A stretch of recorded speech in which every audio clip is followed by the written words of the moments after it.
The place to be in Major League Baseball right now is right here in Oakland, home of the scorching hot Oakland Athletics. Come on inside the Oakland Coliseum. We're setting today for MLB Live Facebook Watch. In the West, in the American League, the Athletics tied for first with the Houston Astros, trying to sweep the Rangers today. Hi, everybody. I'm Rich Waltz, and welcome to Oakland. What a run Oakland is on. They are 42-14 since mid-June. The Texas Rangers, well, they're not headed to the postseason, but they have one of the best young cores in baseball. That's the backdrop as the Athletics try to sweep the Rangers and stay in first in the West. If it's your first visit to Facebook Watch, a couple things to think about. You can join the conversation. You can join a Rangers group. You can join an Athletics fan group. And if you don't want the comments, that's easy. Swipe right if it's a phone or a device. If you're watching and streaming up to a television or a flat screen, simply press the quiet button or expand to full screen and the comments will leave. Please welcome our two distinguished analysts. He was a Ranger. He was in the big leagues for 12 seasons. Gary Matthews Jr., ladies and gentlemen. You want him on that wall. An all-star for the Rangers in 2006. Many great memories here in the Coliseum for this lefty, the pride of Stockton, California. Dallas Braden, part of the A's telecast, and author of one of 23 perfect games in Major League history. Welcome to the booth. The guys are here. Guy Haberman will join us as well as the game goes along. Let's start with Rangers, shall we, Gary? Look, they're not going to the postseason, all right? But you look at this core, 25 and younger, some real talent. Let's start with some of the bangers. Nomar Mazara. Yeah, Nomar Mazara is a young player. He's got the ability to hit for some average. He hits for some power. They're hoping he continues to develop. He's been compared to Albert Pujols and Miguel Cabrera, and they're got a bright future ahead of him. Rougned Odor is on a second-half run that is taking him upwards. Yeah, Odor's had a major resurgence in the second half of the season. Hitting the ball extremely well. A lot of power right now. We're looking for good things for him to finish strong. If you're looking for launch angle, we got big, sexy launch angle with Joey Gallo. Yeah, large, sexy. We don't normally see people this big playing center field. We're going to see it here today. 32 home runs on the season. He's also hoping to finish strong in September. Finally healthy and blossoming is young Jurickson Profar. Yeah, Profar has been really versatile for this team. Played a lot of different positions, 4 different positions, and been really diligent and committed to becoming an everyday player.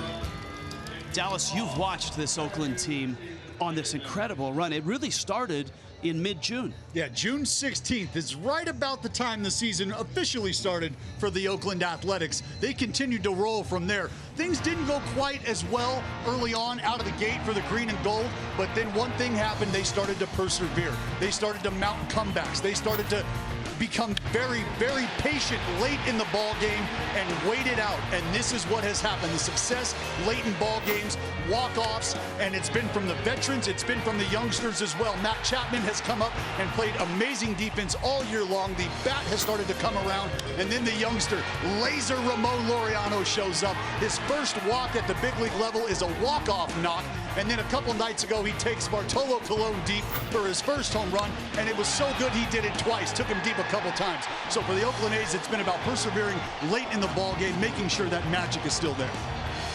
Everybody talks about the Red Sox and their record run. Look at this, Oakland's record better than that since June 16th. Yeah, 42-14, high water mark across all of baseball, and it's been about a starting staff, a bullpen, and a lineup that is getting big hits at the right time. Of course, the Rangers have been shut out the first 2 games of this series. Guys, if they're going to get going today, Rougned Odor is going to have to swing it like he has from mid-June on. Look where he was against fastballs through mid-June, and since then he's taken off. Yeah, you know, obviously with June comes the warm weather, and sometimes when it's cold, you're playing in cold cities. It depends on the schedule. It can also depend on where you're hitting in the order, how many fastballs you're getting. But, you know, clearly June rolls around and he started to hit that fastball really well. Well, let's see the lineup for the Rangers. All the regulars are in there. Left fielder Shin-Soo Choo leads it off. Rougned Odor's at second. Elvis Andrus is at shortstop. Nomar Mazara is back and healthy and hitting cleanup. The veteran Adrian Beltre, 3,138 hits. He's 3 shy of Tony Gwynn. Profar is at third base. He plays all over the infield. Joey Gallo's going to play center field. We'll talk a lot about that during the ball game. Robinson Chirinos, very good catcher. And Ronald Guzman is a talented and athletic first baseman for the Rangers. Dallas great Edwin Jackson has been a godsend. He was in AAA with the Nationals. Oakland has signed him, and it's been magic since. Yeah, imagine that. You pick up Edwin Jackson off the scrap heap in the International League down in 3A, and he shows up and instantly becomes a staple of this rotation, a model of consistency, and has been a sounding board for the young arms who have found themselves, frankly, Rich, on the sidelines at this point. This is a 2.0 rotation spearheaded by Edwin Jackson. Boy, you're right. Front office did an incredible job of mixing and matching with when injuries hit this Oakland rotation. Jackson, who made his Major League debut long ago in 2003, and the A's in his 10 starts are 8-2 overall. Your keys to Edwin Jackson, what do you like about this guy? Well, the first thing, Edwin Scissorhands. Cutter, cut him up, G-Matt, cut him up. We're coming in there, baby, and don't give in. He was a guy who would try to go pedal to the metal instead of making a pitch. Don't want to see him give in hitters counts. Get himself back in. Smarter, not harder. Sort of off the same thing I just said. Instead of rearing back and getting the 95, 96 that he still has, go with the pitch, go with the strength. Let the game dictate how you're going to go about getting your outs.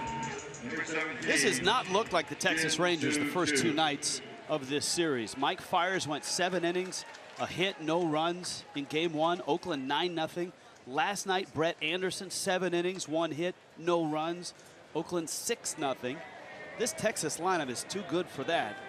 Shin-Soo Choo, Rougned Odor, and Elvis Andrus as Oakland tries for a 3-game sweep and tries to hang on to a piece of first place in the West. Big shift on for Choo, and he goes after the first pitch, lifts it to left. Mark Canha looking up, it's deep, it's gone. First pitch, opposite field. Shin-Soo Choo, his 21st. Just what the doctor ordered, if you think about it. You know, we talked about trying to find some pitches that are out over the plate, being aggressive, and really just what the Texas Rangers needed. Home run by Shin-Soo Choo. There'll be no shutout today.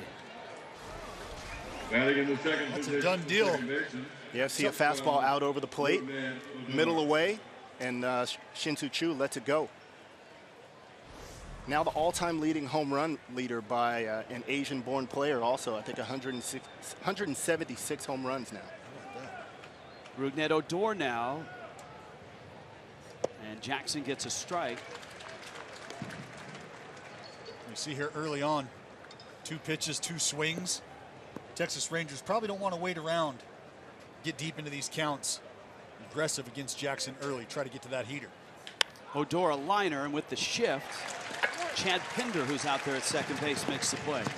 Here's the defense for Oakland. A much improved defense over the last few years for Bob Melvin. Mark Canha, Ramon Laureano, Stephen Piscotty in right. The corners, the 2 Matts are Gold Glove caliber, and both could be wearing Gold Gloves when this season is done.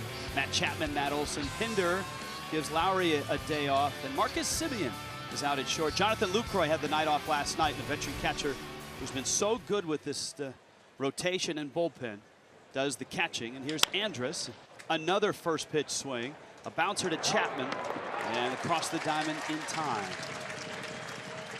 We had a chance to visit with Jeff Bannister and ask him, how in the heck did you guys get shut out the first 2 nights? And Gary, what he told us was, hey, look, we don't want to be too pull happy. We're thinking middle. And obviously that was evident with Choo's first swing. Yeah, he also talked about them maybe showing a little bit of patience, and it seems like they've come out swinging the bat, being really aggressive. I don't think there's anything wrong with being aggressive. Being aggressive on balls out over the plate, and there's some veteran pitchers that really you don't want them to get ahead of you. It seems like he's been going to that cutter and that slider, and so they're not waiting around. Here's Mazar, the 23-year-old Dominican. And he takes a fastball for a strike. Chris Siegel calling balls and strikes. Marvin Hudson at first. Bruce Dreckman at second. Mike Estabrook is the umpire at third. The Rangers have jumped on Edwin Jackson on a Shin-Soo Choo solo homer on the first pitch of the game.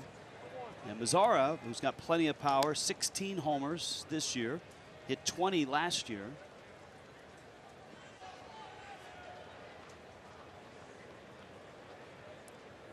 And a 1-1 from Jackson. And the A's in a big shift, much like when Odor was up. They've got Pinder out in shallow right, Simeon over on the first base side, Chapman back where he played in high school at shortstop. Yeah, him and Arenado. How about that? Same high school. That's amazing. And Mazzara back foots that one and pulls it foul. You can see Jackson start with the heater, tries to come back into the count, backdoor cutter. And GMAT, you mentioned it, cutters in to the lefties. He's going to try to backdoor him to righties, but this is Edwin Jackson trying to do his level best, again, to not give in and throw you that fastball to get back in the count, looking for soft contact. Especially the big lefties, you know. He's got the long arms, long levers, as we like to say. You know, you gotta work that cutter in a little bit on these guys. Keep them honest. 2-2, and the fastball's up. And this is the patience that we talked about also before the game. Looks like they're really, he's trying to work the count at least. Lay off that cutter, try and foul that cutter off and see if you can get a pitch out over the plate.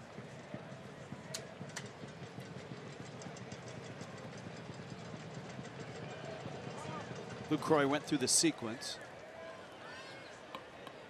Edwin Jackson, 16th year, 13th team, which ties the Major League record.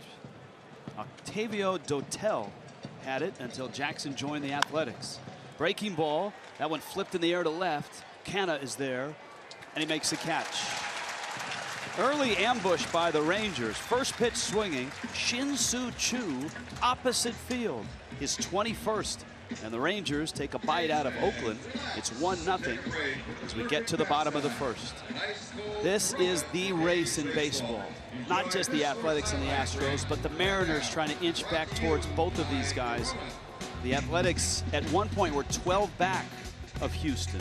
Now dead even at 76 and 50. And of course, the Mariners and the Astros have tangled the last couple nights. That's right. The Astros and Mariners are going to continue to beat up on each other.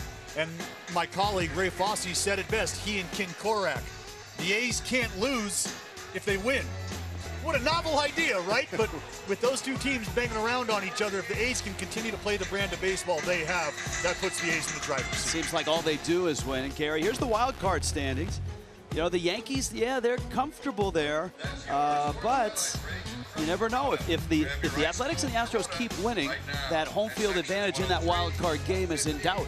Sure. I mean, it is. You know, when I look at the A's, I mean, they've been absolutely on fire right now. And, you know, I haven't watched them play a whole lot until the past maybe couple weeks. But they've just been playing amazingly well, getting the timing, getting the defense when they need it. Oakland's lineup, Bob Melvin has as much depth as he's had in a long time here in Oakland. Simeon is going to be up in the leadoff spots. Laureano's Major League debut. He's 13 games in and already a fan favorite. Matt Chapman in the 3 spot. Chris Davis, the designated hitter. We'll talk an awful lot about him. Stephen Piscotty's in right field. He's had a terrific series. So has Davis. Matt Olson's at first. Chad Pinder at second base. Canna's in left, and Lucroy is in the 9th spot for Oakland. Mike Minor has been a bright spot in what has been a rough year rotation-wise for the Rangers. He has. He's been pitching very well over the last 3 starts specifically. But to your point, Rich, it's a rotation that had flirted around with some guys. You think about a guy like Matt Bush being entertained as somebody who could have joined that starting rotation. But for Mike Minor, trying to continue to just be a stable and a model of consistency for this rotation moving forward. What's your scouting report on this 30-year-old left-hander? For Mike Minor, a few things here. One, bear down. 35% of the base runners he sees score, so you like to see him bear down in those situations. Bury the secondary. If he's going to expand with that breaking ball, get it down. Don't give these guys an opportunity to get to it. And talking to Bannister earlier today, talked about the 4-seam fastball that's become a friend and a weapon of his. Elevate. Get it up top, higher than high. Change that eye level. Change the velocity. The drum beat starts in Oakland. Marcus Simeon, Ramon Laureano, and Matt Chapman to face Mike Minor. First pitch swinging there, and it's in the air. That's Gallo, and a little bit to his right, he'll make the catch. Now the outfield doesn't have a lot of mobility. In fact, Gallo's got the best range out there in center with Chu in left. Gallo, the big man, moves better than you think in center. It's a big yard in the outfield. Mazzara's in right. Defensively, Profar at third with Beltre the DH today. Arnold Guzman is at first, and Andrus and Odor up the middle. Robinson Chirinos behind the plate for the Texas Rangers. Here is Laureano. If you haven't seen this guy play, you're in for a treat. 24-year-old Dominican. Diving stop there. Profar on his feet and throws him out. And neither team is waiting around today. No, they're being extremely aggressive. And we talked about the pitchers using working up in the zone and also working down in the zone. This is a big field, a lot of foul territory here. And so pitchers can be aggressive in the zone here and let the defense play behind them. I think it's good to switch it up every once in a while. As we say, you used the word ambush a minute ago. You got to keep pitchers honest also and not let the pitchers get into a group. And boys, it's getaway day. That's true. Except yeah, it's getaway day for the Athletics. The Rangers have the sweetest road trip ever. They're here for 3 against Oakland, off day, and then 3 against the Giants in San Francisco. So they've been over in San Francisco. They'll be there for a whole week. Yeah, tip your traveling secretary. That's right. And tip him well. That easy drive right across a bridge. Chapman, the 25-year-old, as Dallas talked about, same high school as Nolan Arenado. That's El Toro High School. Arenado was 2 years older. So when Arenado pitched, Chapman got to play short, and he was the understudy. And now they are probably the 2 best fielding third baseman on the planet. Yeah, which is amazing. Yeah, it's platinum over there in Denver, no doubt. And here in Oakland, it's going to be gold for a long time, as long as Matt Chapman is putting on the green and gold. Minor with the 2-2. It's fouled off of Chirinos. The defense has always been there for Matt Chapman, as we've seen early, but the adjustments he's made as a young fella, first full season now under his belt, you're starting to see the maturation unfold right before our very eyes by virtue of patience at the plate, using the entire field. Strong fella, they like to pull the ball sometimes, they get up here early, but he's really gotten back to using the entire yard. 14 homers last year, 17 already this year. And he goes after a high fastball. When I look at Matt Chapman, he reminds me a little bit of Scott Rowland. Really smooth around third base, really good feet, really soft hands, and really handsy at the plate. That's a great comp. Outfield plays Chapman to right center, infield pretty much straight up.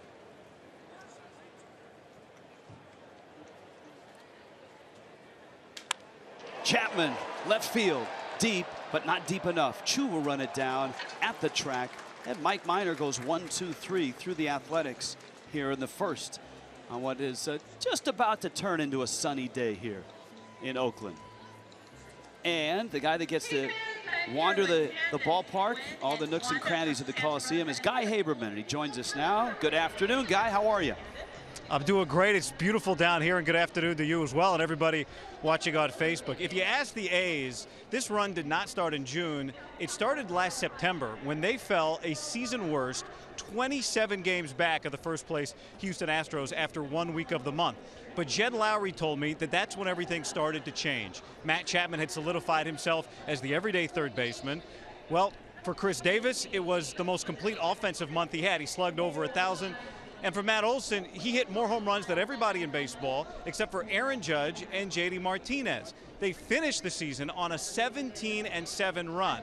And Jed said they went into the winter believing they could be a very good baseball team. Now, Jed would know what it takes to be a good baseball team here. He's the only player that was on the A's when they last won the division in 2013. That was a 96-win team. The slogan this year, since they came in, has been shake hands, as in shake hands after a win on the field after games. But the way they're rolling now, they're thinking more about what that 2013 team was doing, winning a division, maybe one dog pile, and maybe a few more. Rich? Guy, that's good stuff. You're right. Bob Melvin has had to kind of do more with less in the losing seasons, 15 and 16. Last year, a step forward, and now all of a sudden, the young talent, the Mats on the corner, Simeon Piscotti is here, Laureano is up. All of a sudden, Oakland has depth, they have talent, they've had a miraculous run by their rotation, and Melvin certainly is in the driver's seat, in my mind, for Manager of the Year. Not a doubt in my mind either. Not a doubt in my mind. You think about some of the other managers that have come into nice situations. You think about first-year managers, a guy like Aaron Boone out in the Bronx. Think about Alex Cora, tip of the spear out in Boston for the Sox. Two very good baseball men, baseball minds. I feel like the situation that they came into, probably a little bit of a softer landing than one Bob Melvin and what he's kind of been through with the decimated starting rotation. We got 4 guys in the organization having undergone Tommy John at this point. Beltre going after that high fastball. Now, when Adrian Beltre got to the plate, he had a big smile looking out to Edwin Jackson, because when Jackson made his debut back in 2003, Beltre was at third base. Jackson was a Dodger, and so was Beltre. And since then, Beltre's put up quite a resume, and obviously passed 3,000 hits and headed to Cooperstown. 3 hits shy of the legendary Tony Gwynn. Tony Gwynn was one of my former teammates, had a huge impact on me as a young player. Beltre sound like a broken bat there, and Simeon runs it down. Soft line drive, and an out here in the second. If you're just joining us, a couple things. Shin Soo Choo didn't wait around. First pitch swinging, he blasted one opposite field to left, and he's given Texas the lead. Secondly, if you're new to watching on Facebook Watch, and if you're on your phone or your iPad or a tablet and you don't want the comments, swipe right, they'll disappear. If you're on a laptop or your personal computer, say you're streaming up to a big screen and you don't want the comments there, there's a quiet button down below that you can select, or if you expand it to full screen, the comments disappear. But if you're into the comments, I got a treat for everybody out there. Both of our analysts, Dallas Braden, Gary Matthews Jr., in the middle of this ball game, will step aside and spend a half an inning chatting with you. So that comes up in the middle of our ball game. Profar sends it back. Gary Matthews Jr., there is value in versatility, and this guy is everything of that. I know versatility well, having played all 3 different outfield positions during my career. Profar has played 4 different positions for the Rangers this year. Extremely versatile. We talked before the game about him wanting to get into the lineup. Hit hard on a hop. Pinder is there. And Jackson has the second out. Yeah, we talked about him wanting to get into the lineup as an everyday player, and in order to do that, he's had to show some versatility and play different positions. I think next year, as he gets to a point where he can play one position, his bat is going to improve even more. It's going to give him the ability to not have to think about playing all those positions. This is a guy that, I know he's hitting 208. Don't look at that, all right? Just look at the on base. Look at the slugging for Joey Gallo. He's slugging just under 500, 32 homers, 20 doubles, on base at a 317 clip, and he swings and misses there.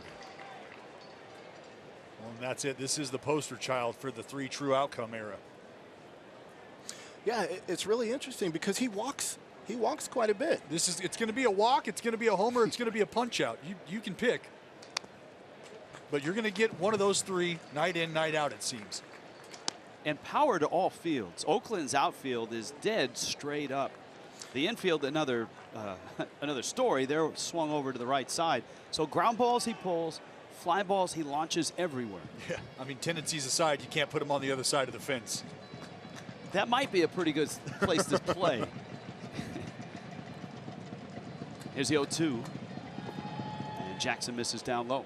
When you see this shift that they have on Gallo, you kind of get an idea of how he's hitting in the low 200s. Clearly, he's a player who's probably affected a little bit more than others by the shift. He's got 32 home runs and he walks. You'd think his on-base percentage would be a little bit high, but I think that he's someone that the shift really impacts. Well, here's the question for me.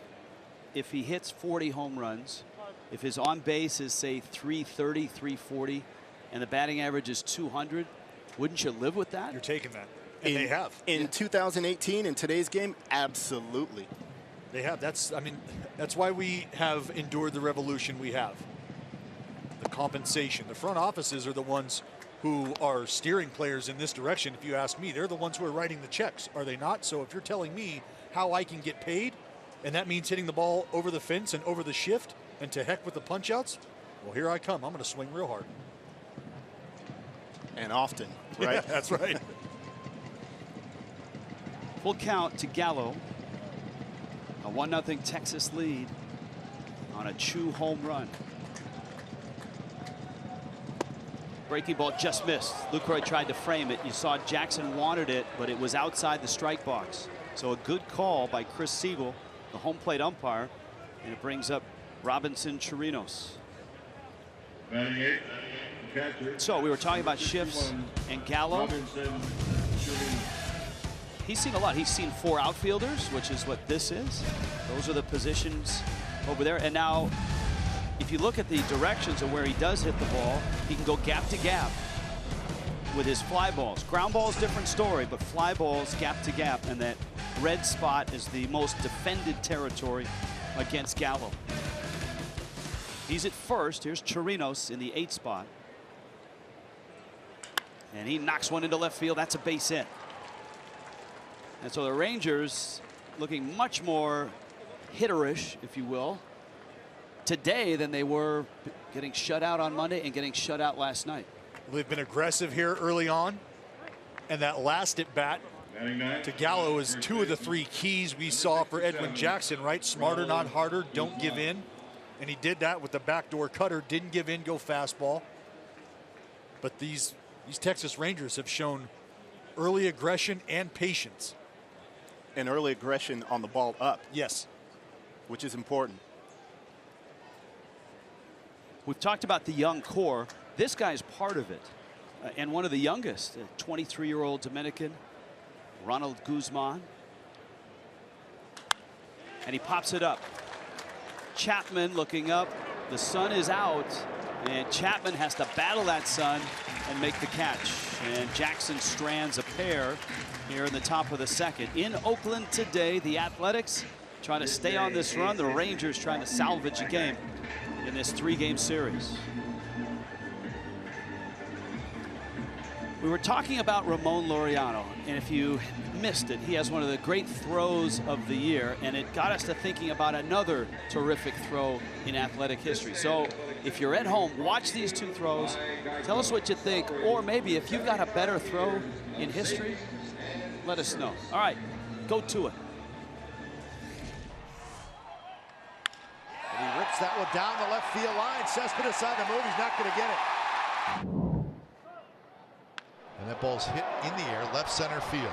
Laureano on the run. And it rolls off the side wall, and they're going to wave home Kendrick. The throw to the plate. And he makes the catch. They got a chance to double up Young. And the throw is in time, and he got him. Unbelievable. Oh, my God. So the question is, guys, which throw more impressive? Dallas, you were present for both, so who slung it better, Cespedes or Laureano? I got to go with Laser Ramon. It's got to be Laser Ramon. Look, Cespedes, I got a lot of love for, but he kicked that, right? He played it into the web gym that it was. he booted it a little bit. That's right. Both of those throws, absolute lasers, as you call them. And when you can't decide which throw is better, then maybe you go to the runner. And with Eric Young Jr. running, right? That was my takeaway. Eric Young Jr., EY as we call him, right. EY Jr., he's not slow. That's a burner. That's a burner out there. And he got can caught. run. He got caught somewhere between 2nd and 3rd. Laureano, for him to even make that catch, fellas, I was there. That was a ball that had no business even being caught for starters. And then he gathers himself, redirects, strong throw on the money to first. 321 feet away that throw was. 91 miles per hour on the target. So have at it if you're on the discussion here on Facebook Watch. Chris Davis is one of the most underappreciated stars in this game, maybe the most underappreciated star. He's having a monster year. He's having a huge series. Davis, his 38th a 2-run homer last night, and he homered in game 1. And he takes ball 1. Stephen Piscotty, Matt Olson will follow against Mike Minor here in the second. No one has hit more homers in this game since the start of the 16th season. Not even Giancarlo Stanton. Davis has hit 123 of them. And against the Rangers, he has the best home run ratio of anybody in baseball ever. 27 homers in 52 games against Texas. And that says a lot. My former teammate, Vladimir Guerrero, used to do serious damage against the Texas Rangers. And so that says a lot about Chris Davis here. 3-0 pitch, Davis takes a strike. That's big company. And if you look it up, Chris Davis's name is actually on the deed to the ballpark in Arlington. Well, he only gets it for a year. And they'll be moving into new digs, but he has continued the tear against the Texas Rangers. He went into Texas earlier this year with some very gaudy numbers, and they only got better after the 4-game set. Part of the secret sauce for Oakland is patient at bats and grinding out at bats. Now these are the home runs. This was last night. That's to right field. Yeah, that's standard. That's standard. He hit a ball in Arlington, actually a game that Mike Minor started. That was the game that A's came back from a 10-2 deficit and ended up winning in extra innings. Chris Davis hit a ball in the upper tank, G-Matt, to right field. Here's Piscotty now, and he takes ball 1 from Minor. Yeah, he deserves a lot of credit. 38 home runs, and it's not like the ball travels great here. No. We got a little bit of a marine layer, the cool air. This isn't an easy place to hit, and so he deserves all the credit. Piscotty pops it up. There's a lot of foul territory, and both these guys got to go a long way. Mazzara and Odor, and it stays fair, and he makes the catch. Well, look, Chris Davis is 30. He was originally a Brewer, arrived here, and once he's hit the American League, he's gone off. 42 homers 2 years ago, 43 homers last year.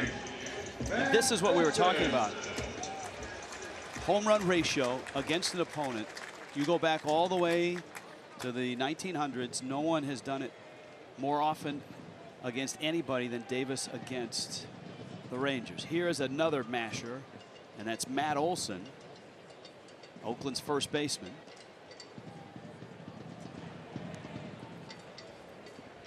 Olson had the ridiculous year last year, 24 homers in 59 games. He's followed that up with 23 home runs here, 26 doubles.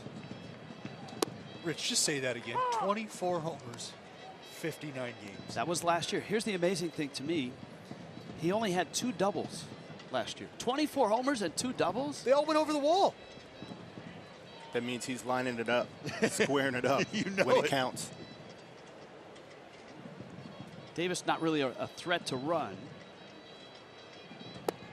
And Olson takes in, and you can see Oakland, they had some early swings in the first inning, but you get into the teeth of this order and they're grinding out at bats. Well, that's been the MO for Oakland for a while now, right? Is try to get that starting pitcher, get his pitch count up, get him out of there. Hasn't been a real attractive approach across the league in recent years. When you think about everybody down in that bullpen, it's a prereq. You got to have 95 with a wipeout slider or something, or otherwise you're packing groceries. So you're not really interested in getting to the bullpen in a hurry the way you might have wanted to in years past, but patience abound.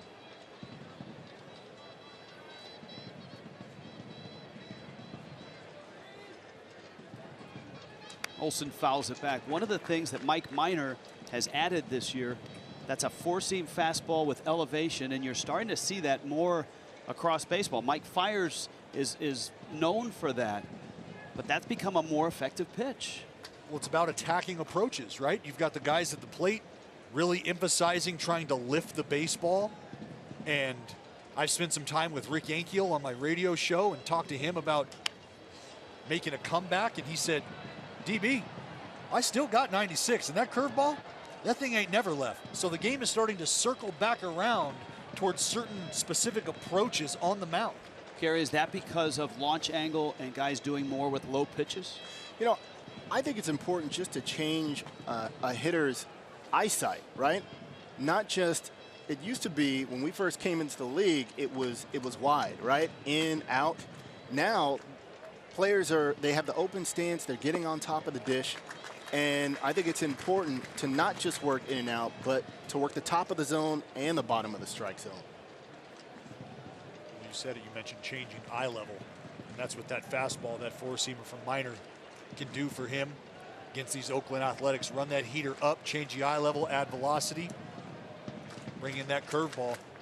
And there's that slightly open stance that you talked about.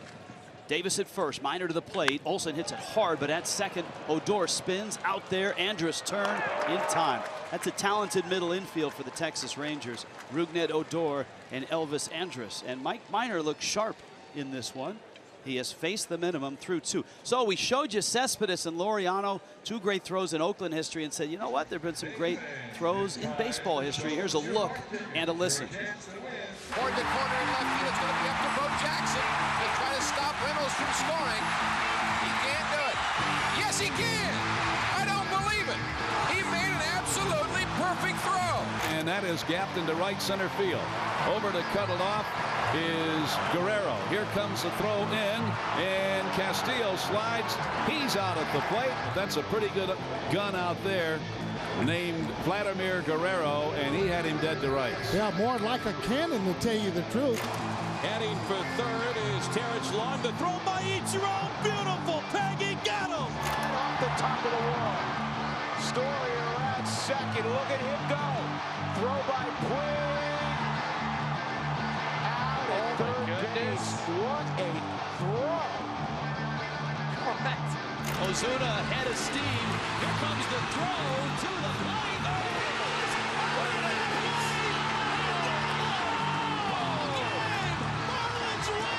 Iannetta's being waved home. Here comes the throw to the plate. The tag got him. It was a perfect throw from Cespedes. And it rolls off the side wall, and they're going to wave home Kendrick. The throw to the plate is there, and they got it. Are you kidding me? Cespedes, he won't get there. Rodriguez with an extra base hit. It bounces away from Cespedes. Rodriguez going to try for 3. The throw by Cespedes. He got him! The run is Laureano, and he makes the catch. An amazing catch. Sails the throw back to first base, and this is in time on the fly from Ramon Laureano. Great call by Vince Cotroneo there on that last throw.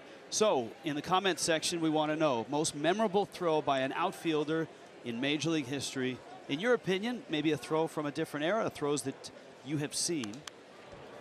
And when Jackson back to work, and guys, I'll ask you as we get back to it, in your memory, what's the throw that stands out to you in baseball history? I feel like Ichiro has a career full of amazing throws. Yep.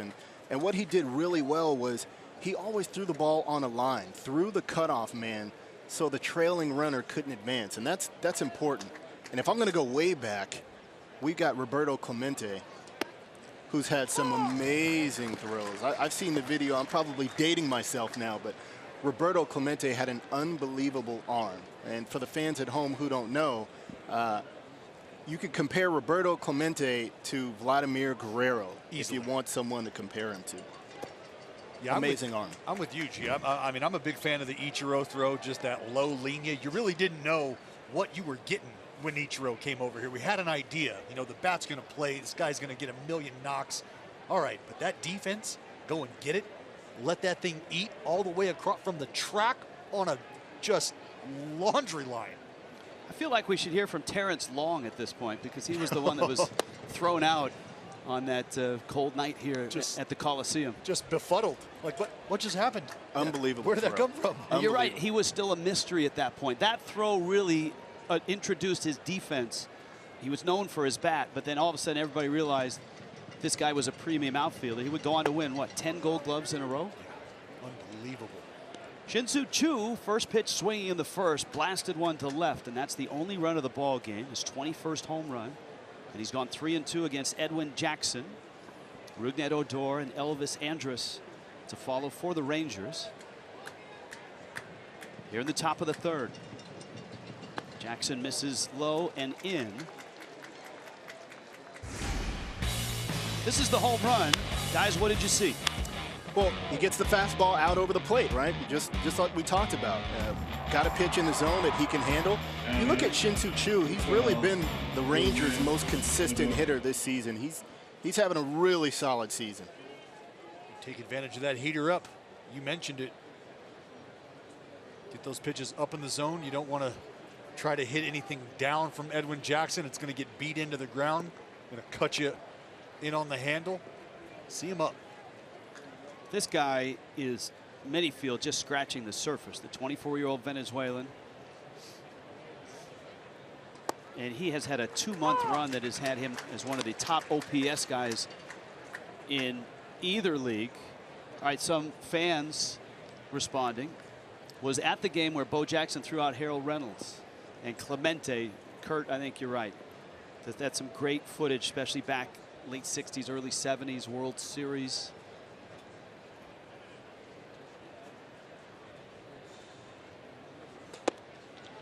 And Odor takes outside. I think in the last 2 months, though, we've seen the ceiling, or what people feel Odor could be for a while in this game. Well, what I really appreciate about Rougned Odor is the aggression in which he plays the game with the chip on his shoulder. You know, we can go back to the Batista incident and all that, but it's really about the way he lines up day in, day out. I've watched him here over the last few days show up, come out, get his work in early. There's a desire to be good. There's a desire to be great, and I think that stems from having the leadership around Adrian Beltre. You know, the Texas Rangers at this point in time in the season aren't necessarily playing for anything other than pride, and they've got a guy in Adrian Beltre who has got some nagging injuries lingering, but he straps it on day in and day out, and it's guys like Odor that I feel that impression has been pressed upon. Yeah, for the Texas Rangers, Odor's resurgence couldn't be happening at a better time. 1-2. When I look at, you spoke about Adrian Beltre, his influence on Odor, and the impact of just being able to watch a future Hall of Famer like Beltre every day, watching his approach, watching how meticulous he is about his preparation.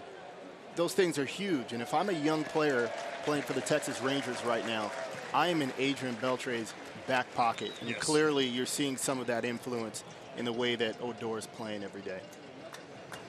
Shin-Soo Choo's at first. Edwin Jackson with a 1-2 pitch. And, you know, quite honestly, in this day and age, the way things happen, if you're not in the race, you shed spare parts and try to reload and rebuild. But the value of holding on to a Beltre rather than trade him for a 2-month rental for somebody is, as you put it, you can't put a number on it, can't quantify it in numbers, but just being around this young core, there's value in that. Good battle here, Odor and Edwin Jackson. Yeah, I couldn't agree with you more, Rich. When I think about Adrian Beltre's influence, you know, you have a large amount of Latin players on the team, and you know, when they see the type of player that Beltre is and how he's really transcended the culture, right? Like he's become a major league player who, future Hall of Famer, came from the Dominican Republic and has the respect of all of his teammates, all cultures, all ages on a team. And so to have him around and have him impacting your young players that are coming up, that has value. We see a lot of guys go out and acquire veteran talent across all sports, whether it be the NBA, somebody coming off the bench, somebody that you can just sort of help tutor. There's value in that, and it's about learning. You hear it a lot, learning how to play the game the right way. What does that mean? It can mean a lot of different things, but one, your body doesn't feel the best, but you're able to get up and get after it. You have to learn how to play through some of those nagging little injuries, and a guy like Beltre can give you that opportunity to learn. And it's as simple as being in the lineup day game after a night game, which he is. Odor and Jackson still going at it. 2-2 the count. And Jackson misses up. And now the Rangers, who were early ambush in the first inning, are grinding out at bats. Jackson's pitch count about to turn 40. Jackson's about to turn 35 himself. A Columbus, Georgia native. Infield playing Odor to Pole. Chapman the only infielder on the left side. And it's funny how things change in baseball. And for Edwin Jackson, he was in AAA with the Washington Nationals, pitching pretty good, but the Nationals, Scherzer, Strasburg, rotation, no room for him. And so they release him. Oakland signs him. Now the Nationals are shedding parts, and this guy is in the middle of a great run. Runner on the move, balls in the dirt, and Odor, with a lengthy at bat, earned the walk, and Jackson has walked Chu, walked Odor, and he gets Elvis Andrus now. Rich, when you talk about Edwin Jackson being in the middle of a good run, it also speaks to preparation, right? Being ready for an opportunity. And just because you're playing for a certain organization, you're in AAA, he obviously stayed ready. And he was prepared for his opportunity. And now here he is playing amazing baseball with the Oakland A's and being a big part of it, right? He's been with 13 teams now, and that doesn't happen by accident. It happens because you're a true professional. You're not only prepared and good at your job, but you're also a good teammate and a good person. That's a lot of people wanted to knock Edwin early when he came over here because of his sort of journeyman background. Well, I think what you believe, which is you earned that label. That's not something that is handed out, because otherwise you just fall by the wayside. You're calling ball games at that point if you're not a good teammate, if you can't get the work in and you can't produce to some effect. Elvis Andrus bounced to third. Rangers with something going here. First and second. That ball's hit down the line. Canna after it, reaches and has it. Everybody has to return. Odor did re-tag and gets to first. And Chu is back at second. Mark Canna in full flight in left field. And he got a great jump on this ball. I thought this ball was going to get down the line, but you see it right off the bat. He jumps off, gets a great jump on this. Reaching play down the line. And we thought for a second they might have a chance to get the double play on this. Yeah, as you mentioned, Rich, Odor did finally tag up, but Mark Canna's a guy who can play everywhere in the outfield as well. Spent some time at center field. He's another Swiss Army knife of sorts. Spent some time at first base, but speaking to the depth of the Oakland A's, Mark Canna, a pivotal piece to that puzzle. Here's Mazzara, fly ball out back in the first. 2 hits for the Rangers. The home run by Chu to lead off the game. The game's first pitch, and Robinson Chirinos with a line drive single. Mazzara with big power. Oakland's infield, though, straight up. And he drills it. Right field line. It's curling, and it's foul.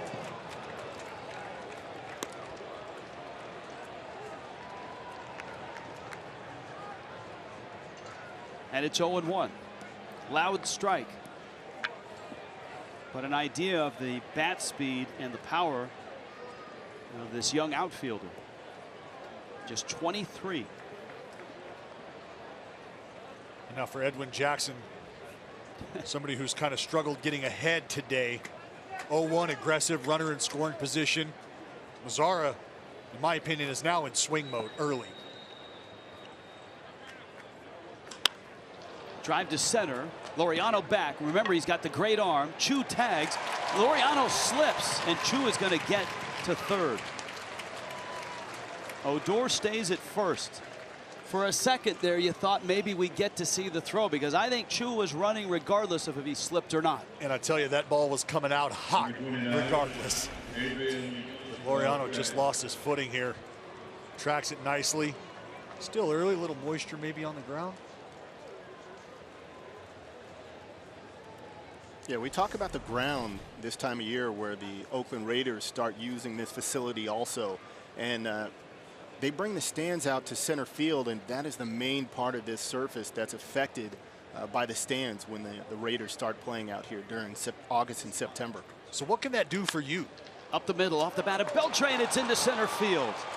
And the Rangers have another run, and Adrian Beltre is 2 behind Tony Gwynn on the all-time list. That is hit number 3,139. Unbelievable. Think about that. Tony Gwynn. The great Tony Gwynn. That's right. You think about, when I think about Adrian Beltre, I also think about his longevity. Like, he's had an amazing career and his consistency through that time. I argue that Adrian Beltre has had arguably one of the best second halves of their career of anyone to ever play the game. That's a great point, because he has. It feels like he's just gotten better. The veteran presence. The swing hasn't aged.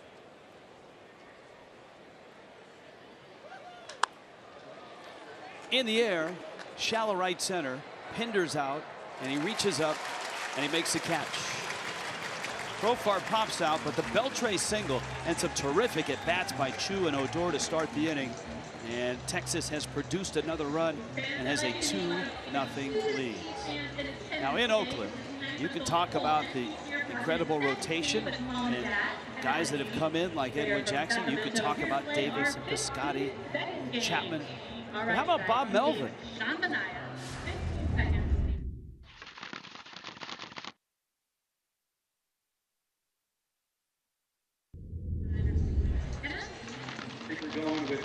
Some of the other managers that have won world championships, won many awards, 3-time manager of the year. Socha early in his run, won a World Series with the Angels. Twice he's been the manager of the year. Bruce Bochy across the bay, 3 World Series rings. And the 11th most wins all time. But Melvin's resume stands up to most. 4 postseason appearances, 2-time manager of the year, 1 in each league. 1 with the Diamondbacks, 1 with the Athletics. And look, I think anytime you talk about a manager, you talk about payroll and what type of weapons he has. He hasn't had a lot of weapons of late. This year, it's changed, though the payroll is still the lowest in baseball. You can see the run in Seattle, went over 90 games his first year there. Arizona got them to the postseason. And he's been back home where he grew up. He was a Cal Bear. Grew up on the other side of the bay, and we will visit with him. If you have a thought on the best current manager in baseball, drop it into the comment section. There's a lot to choose from.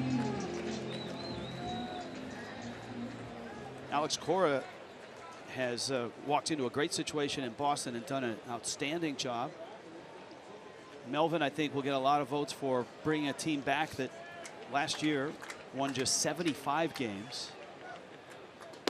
The A's passed through that yesterday when they won their 76th. I think it's fair to say that nobody has done more with less than Bob Melvin, and that's not a knock on the players.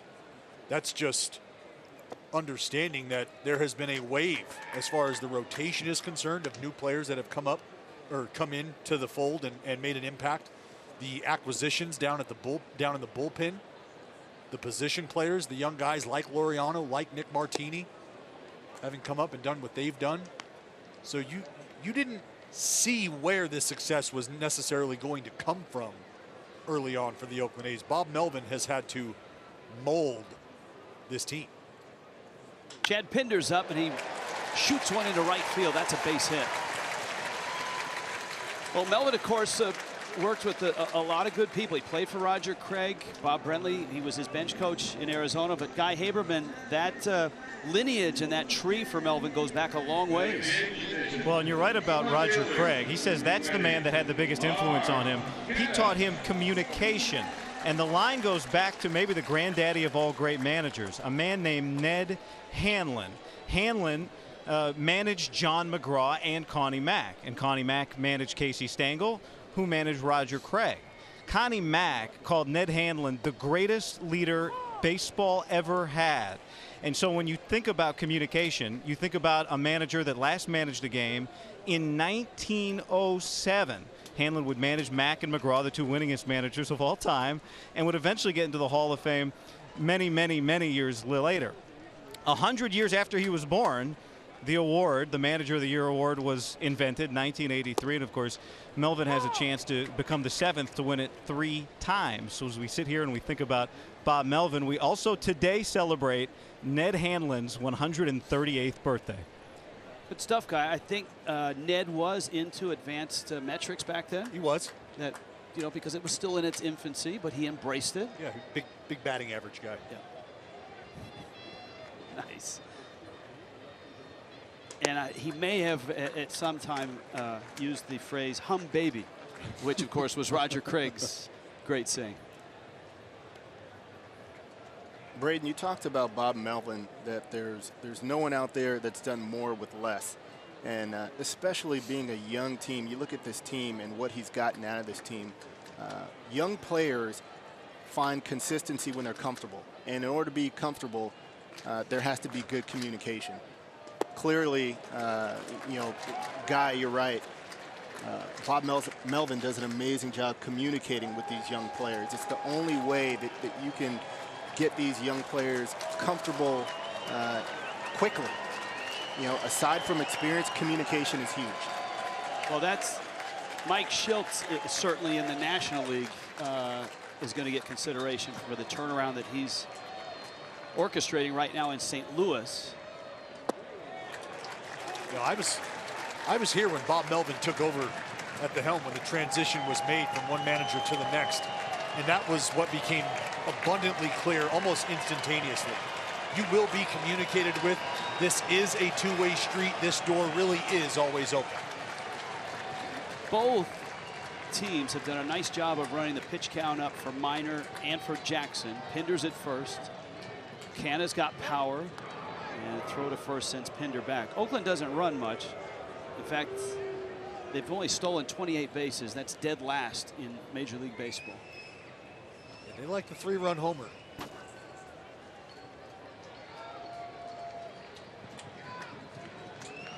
Minor ready. Canna fouls it back.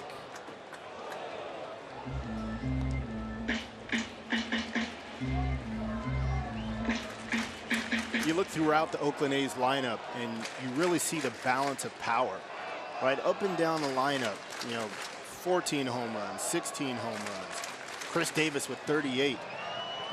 You know, even guys you wouldn't consider to be huge power hitters, they have the ability to hit the ball out of the park. Hard shot. Odor caught it on the fly and gets the double play at first base.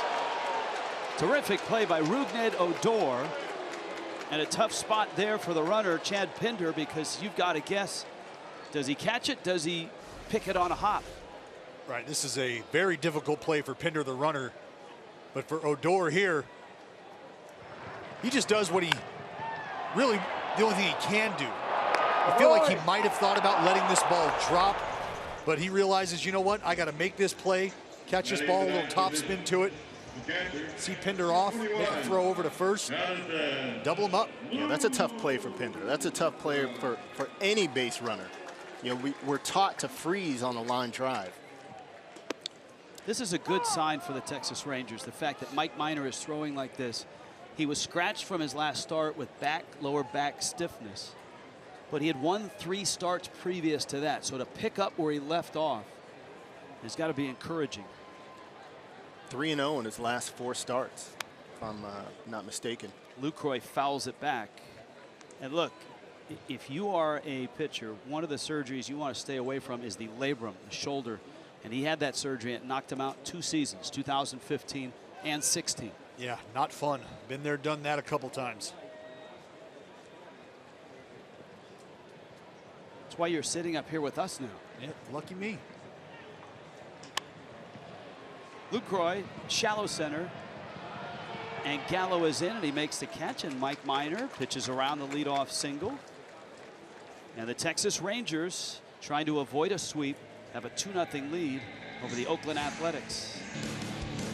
Bob Melvin is about to join us just to check in, starting on that June 15th date, the Astros, the Athletics were 11.5 back. The Mariners, of course, had a nice run. They got to first place, but the Athletics have lapped the Mariners and now even with the Astros right now. We've been talking about Bob Melvin and all the terrific things he's done here in Oakland. He joins us now. Bob, you have an incredible roster right now. Youth, energy, depth as well, and versatility. That must be a luxury for you.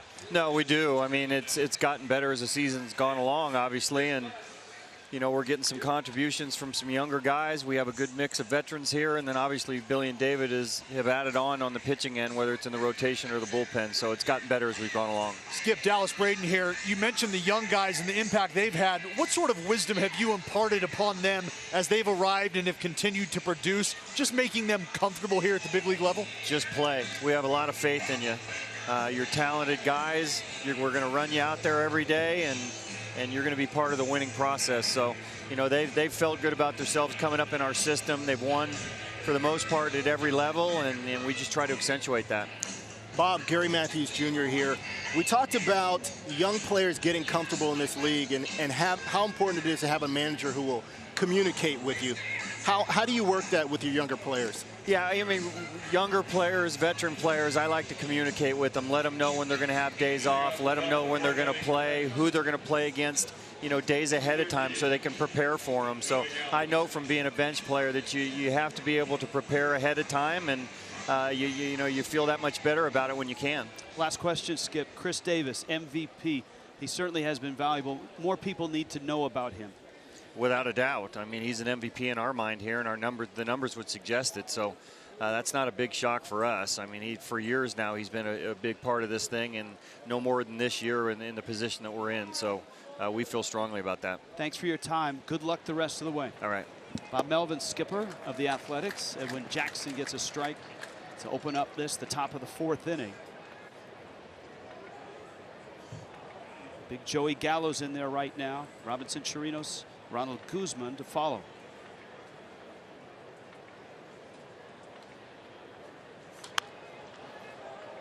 That's a major league pop-up from Gallo. Joey Gallo with the open stance. You see a lot of hitters setting up with the open stance. The open stance really allows you to get both eyes on the pitcher. It also gives the pitcher the deception that you're not as close to the plate as you are, and it gives you better plate coverage once you come closed. And now that attack plan from Edwin Jackson, I always looked at guys who were open up in there, you know, hey, try to come in here, tease me in here. But I felt like, you know what, if I can chase you in there, that's something you want that ball in. If I can get it in off just enough, maybe I can play into your aggressiveness. If I can beat you to the spot, that bodes well for me. Absolutely, you're giving him a different look. Basically, we call it keeping him honest, right? As a hitter, we know that 75% of the pitches that we see are going to be middle away. And we'd love to have every pitch, you know, belt high, middle in, but that's just not how the game is done these days. Right. And so there's a cat and mouse game that goes on between the pitcher and the hitter. Gallo, right field, deep. Piscotty back and gone. Liftoff for Joey Gallo, his 33rd, and the Rangers tack on another run. Lift and separate. Well, I'm looking at my scorebook here, and I see a walk, and I see a homer. So we've got 2 of the 3 out of the way for Mr. Gallo early on here in Oakland. The true outcomes. That's right. That walk is really what sets this up in getting some hittable pitches. You know, when you show a pitcher that you're going to lay off of some bad pitches, you're not going to swing at that cutter just in off of the plate. You're going to foul off some other pitches and wait for the mistake. And it's really, in my opinion, it's the walk that sets up that home run for the next at bat. Here's Chirinos, and he fouls it back to the screen. The story, if you are a Texas Ranger fan, I know this is a disappointing season for you. The Rangers are at 56 and 72. Since the break, we've got the 2 best home run hitters in the American League. Gallo now with 11. Davis, unbelievably, with 17. But and you can't say this enough, the group of young players that the Rangers have amassed here is impressive. From Profar, Mazzara, Gallo, Guzman.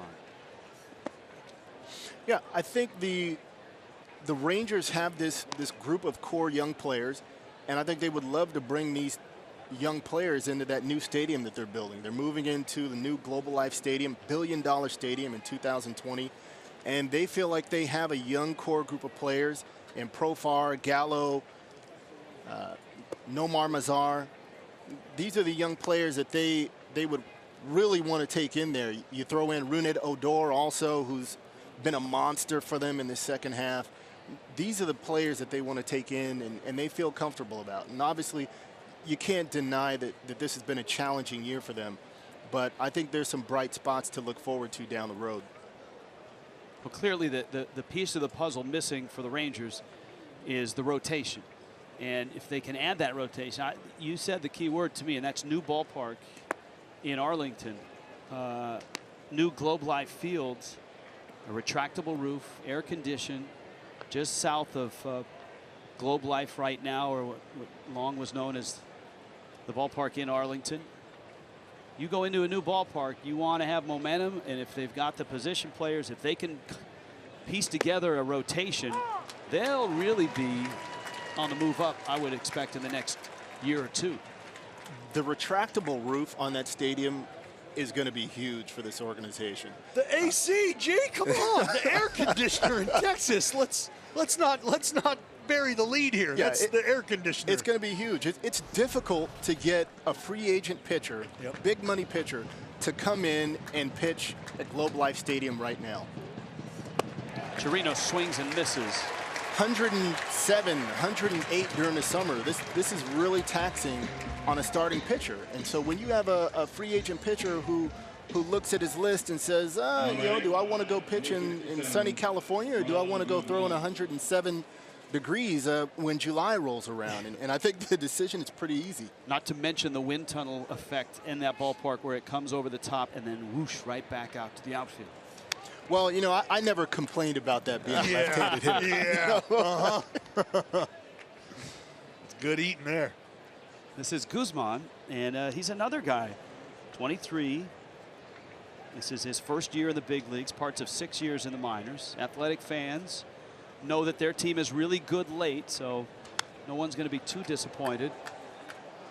Guzman fouls it back. It's 0-2.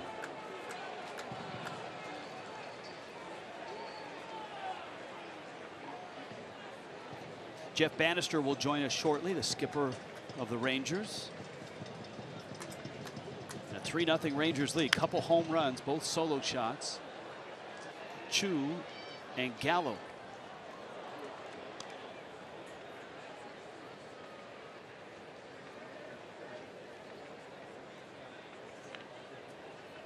If you have any questions for Jeff Bannister, send them in the comment section.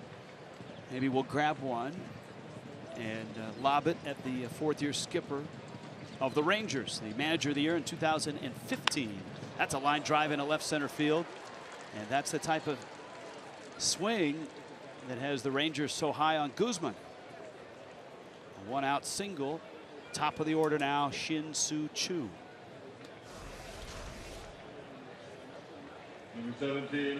Really important to hit the ball up the middle for guys with long arms.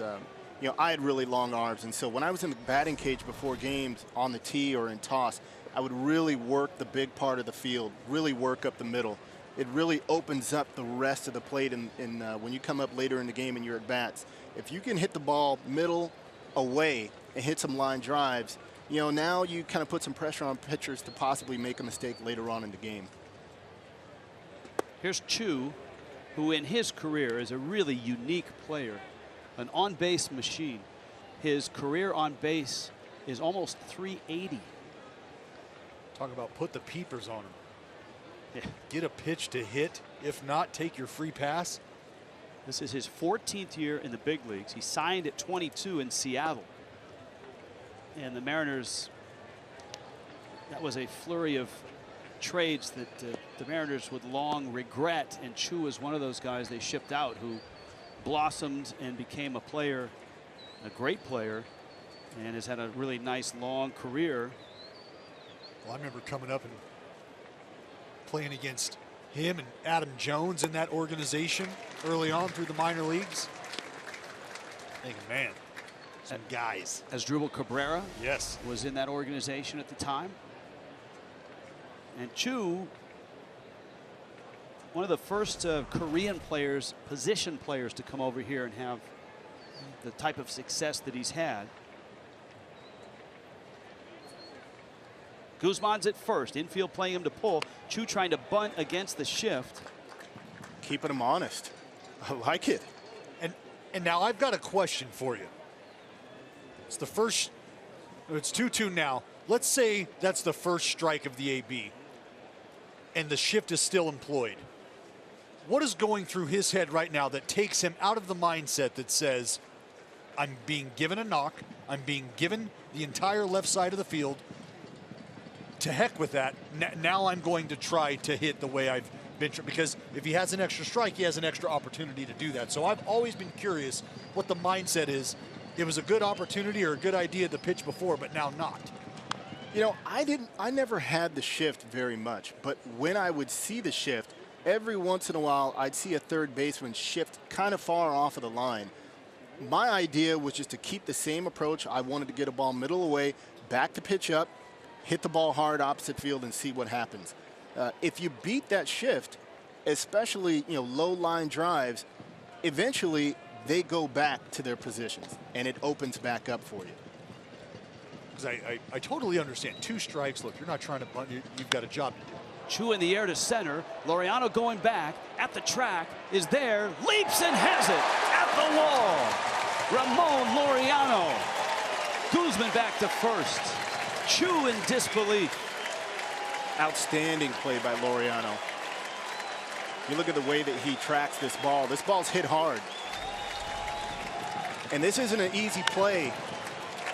He lines it up well. This ball's hammered. He was probably playing a little bit deeper anyway. Chu's been swinging the bat extremely well, but that's an amazing play right there. Did not rob him of a home run. That ball was just below the level top of the outfield wall, but a terrific play. Chu is out, and here is Odor, and he'll get the same shift treatment that Chu had. And Edwin Jackson, who's given up a home run and a single in this inning, trying to get out without any more damage. There's a terrific article about the shift of about a month ago. No swing on that. Jerry Krasnick wrote it, and he talked with 3 hitters in particular: Daniel Murphy, Matt Carpenter, and Kyle Seager. And Seager, from what you asked, talked about whether to bunt or try to hit the ball to the left side, and he said it all depends on game situation for him as a hitter. Does my team need an extra base hit? Do they need me to pull the ball to the right? Or are we just looking for a base runner? What kind of swings have I had against the pitcher to that point in the game? Really fascinating stuff to hear from all of those hitters. Yeah. The pitch is in, and Odor's facing it right now. He's got Pinder on the outfield, Grass, Simeon on the first base side, and Chapman almost halfway between third and second. When we talk about beating the shift, I also think it's important to beat the shift to the opposite field. It's not, you don't want to beat the shift to the pull. If it happens to the pull side, okay, but you know how you get them to stop shifting on you? Beat the pull to the opposite field. Or if you're Joey Gallo, you hit it over the fence. Matt Chapman makes the catch, and that's exactly what Joey Gallo did. He beat the shift. Yeah, you got to beat the shift to the opposite field, I think. Well, I played with a guy, you know his name, Jason Giambi. He used to roll into the clubhouse and give us all shirts that said, "To heck with the shift, death from above," meaning I'm gonna hit it over. That's a cute shift. This one's going long. Before we get to Jeff Bannister, here's the Rangers' offensive ranks. And look, the delineating point for their season, which essentially they were out of it by the All-Star break. But look at what they've done since the All-Star break. First in runs in the American League. First in home runs in the American League. Their OPS is great. Their average with runners in scoring position, outstanding. And if you're a Rangers fan, you got to be pretty excited about the offense and this young core headed towards next year. Skip, Jeff Bannister joins us now. You talked to us about this young group of yours and how pleased you are with this second half surge. Absolutely. No, this is a fun group to be around. There's a lot to look forward to. There's a lot to be excited about right now. You see some of it. We've hit some ball hard today that a little bit unlucky, but you see some of the excitability that these guys can give you just based on how they swing the bat. They're aggressive when they need to be. They can be patient when they need to be, but they can hit the baseball hard. Skip, Dallas Braden here. I wanted to ask you, the team has been playing exceptionally well. The productivity has been through the roof since the second half started. What can you attribute the team's success offensively to this second half? Well, listen, first of all, it's a talent level of these players. Second of all, we got a couple of good hitting coaches that I believe in, and the message that they give these guys every day, the belief that they give them, and the preparation that they put these guys through on a daily basis. And for a young core group, that preparation is key. You don't give them too much information, but you give them enough for them to go out and have some success, and then you get out of their way and let them play. Jeff, thanks for the visit. Good to see some runs on the board. I know we talked about that as well. You've got a terrific young club that's building. Good luck the rest of the way. Thank you very much. All right, Jeff Bannister, Texas Rangers manager. Marcus Semien for Oakland. Ramon Laureano, and then Matt Chapman against Mike Minor. And all the talk about launch angle and shifts. It comes down to Mike Minor pitching quite well here. Dallas Braden, he's given up just the single to Chad Pinder. Well, he's gotten ahead. Strike one has been big. And we all know that strike one is the best pitch in baseball. You force the hitter now into a box, in my opinion.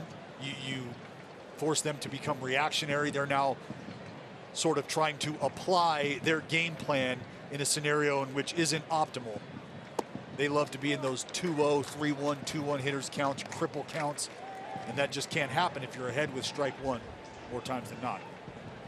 Marcus Semien, fly ball out back in the first.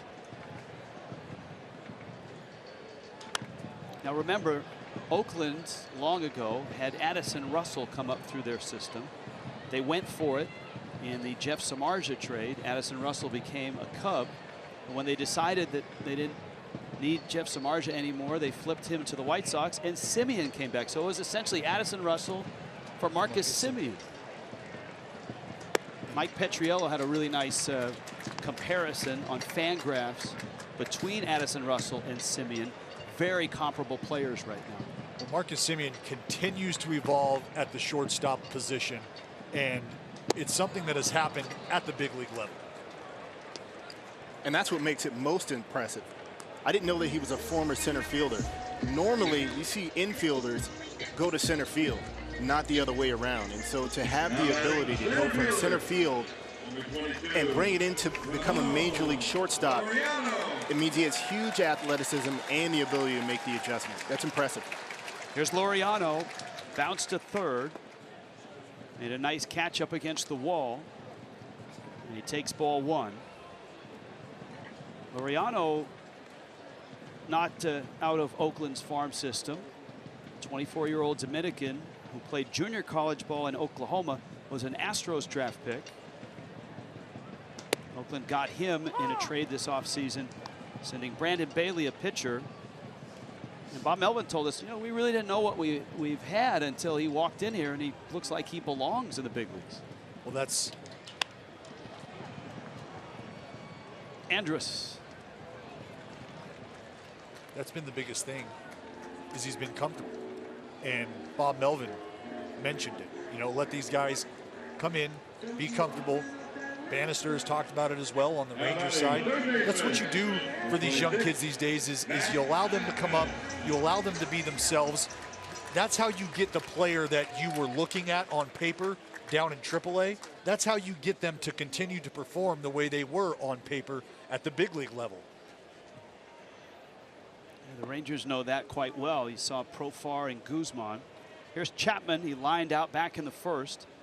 Minor has navigated his way through and allowed just the one hit. He has a walk. And he misses down low. Rangers signed Minor to a 3-year, $27 million contract. He spent 5 years in Atlanta's rotation. And as we noted, labrum surgery knocked him out for 2 seasons. He was in Kansas City's bullpen last year. And so the fact that he's healthy, that he's on a nice run right now,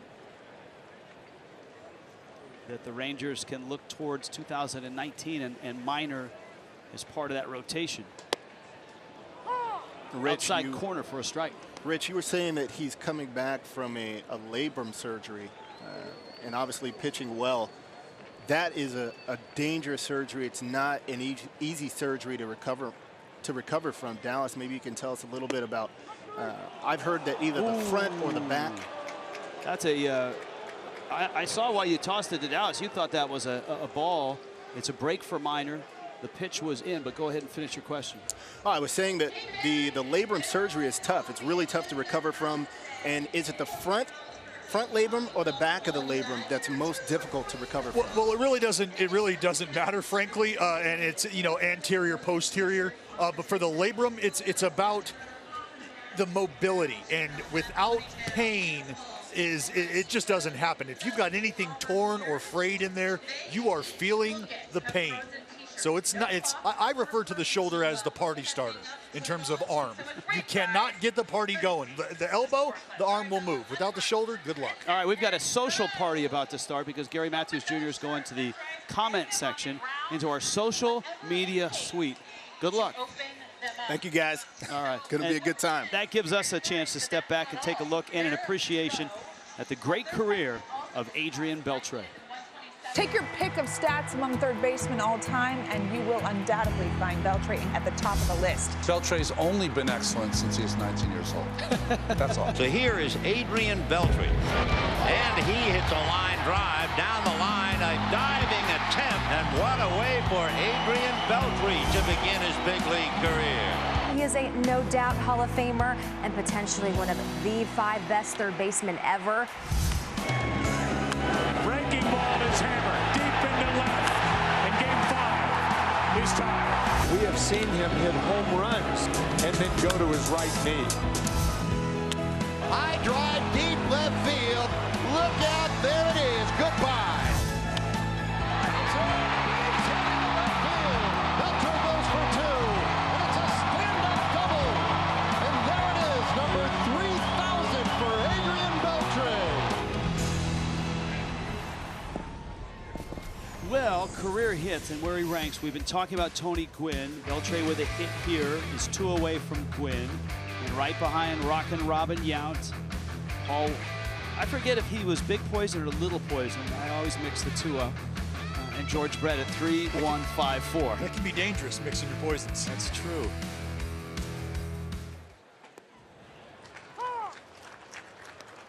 Elvis Andrus now. Andrus has bounced out and flied out. Rangers here in the 5th with Nomar Mazara and then Beltre against Edwin Jackson.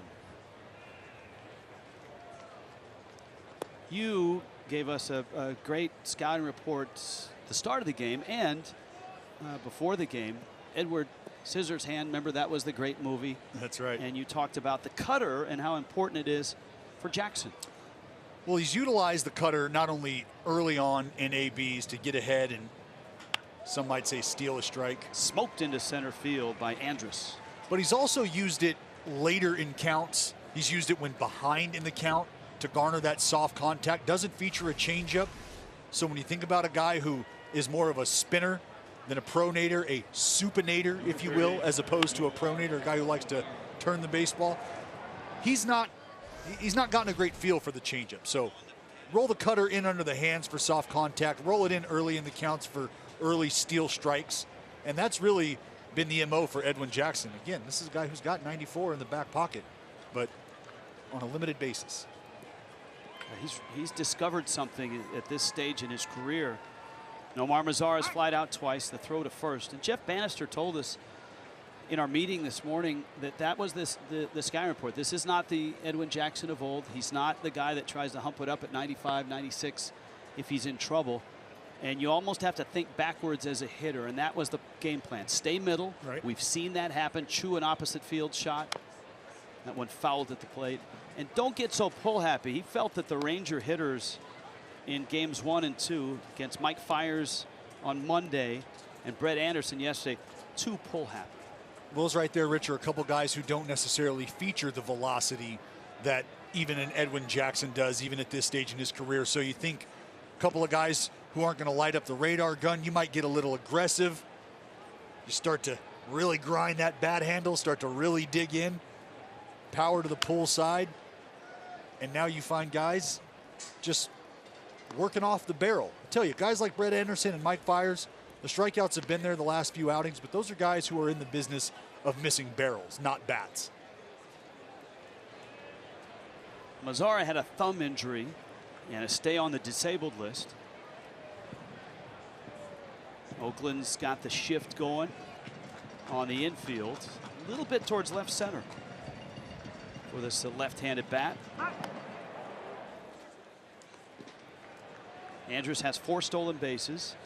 Odor really is the base stealer in this Ranger lineup. They're going to do more running. You mentioned it. Oakland does little to no running, but the Rangers looking to put the game in motion, create some offense.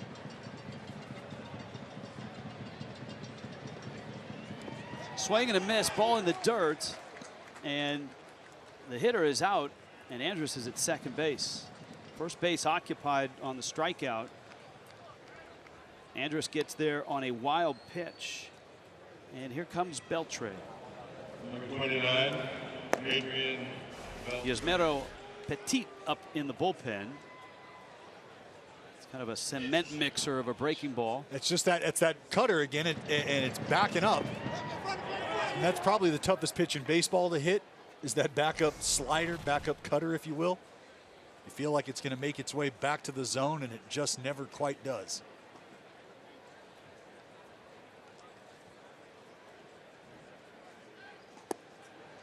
Beltre with 1 out takes a strike. We have focused so much on his hitting. He's 2 away from Gwynn on the all-time list in his 21st year in Major League Baseball. He was known for his glove early in his career. The power then surged. He's won 5 Gold Gloves. No slouch out there. No.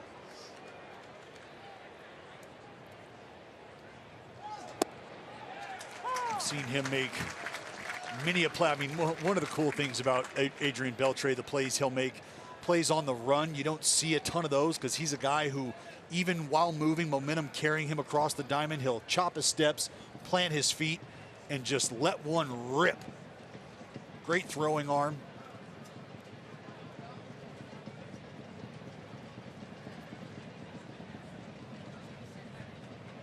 Jackson's 0-2. That's the old Edwin Jackson there, the 94. There it is. And that's just kind of a keep you honest 0-2 pitch. Right, and you got to, and that's something else he's done well this year, is working off of his misses, competitive misses. You got that fastball up, good chance he gets a little cutter down and away here. What's the difference between a miss and a competitive miss? Well, a miss is something that serves no purpose. You know, a ball that bounces at 50 feet, something way up and out, arm side that does nothing as far as pitch presentation, effective velocity presentation to the hitter. It's just it's a mulligan. Beltre in a center field. That's a base hit. Round third. Here comes Andrus. The throw from Laureano is strong but late, and the Rangers tack on another run. And for the second time, Adrian Beltre following the game plan, staying middle, a line drive single to center, and Bob Melvin is on his way out, and he has seen enough of Edwin Jackson this afternoon. Yep. I told you the cutter was coming, and it was, just mislocation. Up top here for Beltre. Pretty simple approach, get the foot down, get on plane with that pitch up top. And that's what he does, Elvis hustling around. How about the throw, though? That's a throw. Look, it's a non-play here. He was going to score. But there are scouts in the ballpark or watching on video that will look at that and say, hey, that's real. That's real. That's very real, because there was no shot that Andrus was going to be thrown out, so you thought. You didn't think it was going to be that close, and it was. The Adrian Beltre fan club is here in the Bay Area. What a week to be in the Bay Area. Terrific weather. The Rangers are here to play Oakland. They've got an off day tomorrow, and then a 3-game series in San Francisco. I think Major League travel should be more like that. When the Athletics go to Chicago, play the Cubs and the White Sox. Why not? Kick your feet up and go hang out at the Bean, enjoy that. Get you some deep dish for a while. Get comfy. All right, we've got time. Let's check in with Guy Haberman. Hi, Guy. All right, guys, I want all our Facebook viewers to guess how old a player who's been on 13 teams would be. For example, Bartolo's on his 11th team. He's 45.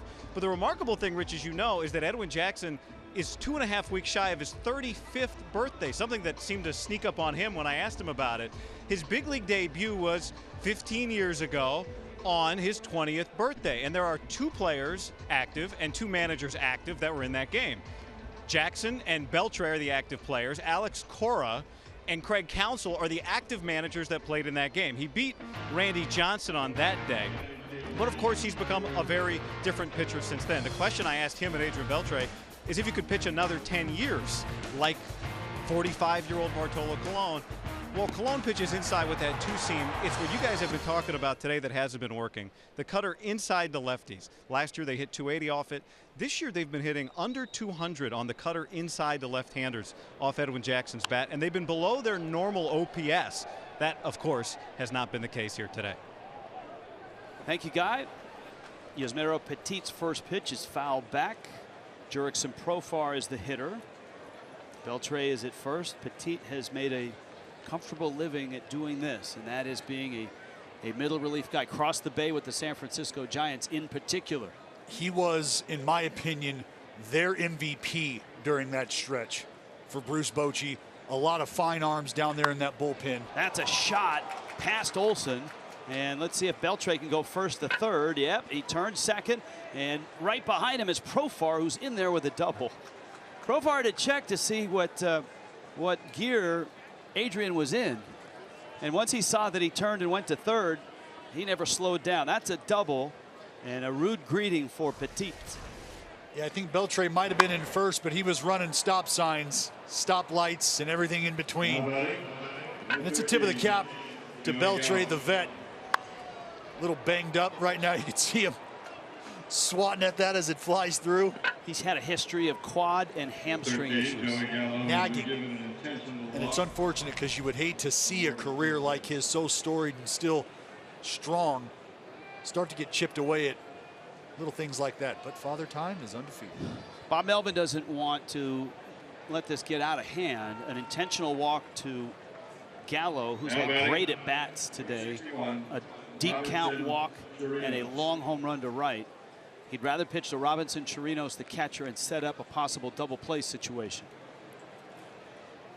Well, that's really what you're left here thinking, is you can get Chirinos to double up here. Good double play candidate as far as speed goes. And Petit gets a strike. Remember, Andrus had the single, moved up. Beltre knocked him in with an RBI hit. Profar now a double. That was the first hitter for Petit. Gallo get to first base without seeing any pitches pass. He's there. And Chirinos sitting on an 0-1 count. Breaking ball hit foul.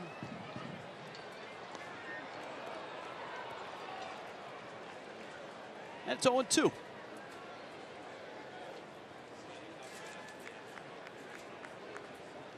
Big pitch here for Petit. Though it's 0-2, he's got bases loaded. Think about expanding against a guy like Chirinos.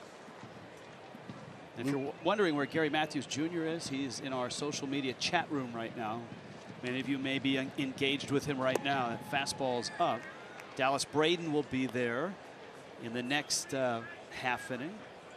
So if you have questions for the pride of Stockton and one of the analysts on Oakland Athletics television, working with the great Glenn Kuiper. That's right. Ray Fosse. Good group of broadcasters here. That one down the right field line is out of play. The count's 1-2. And I know that many of you come in and out of ball games.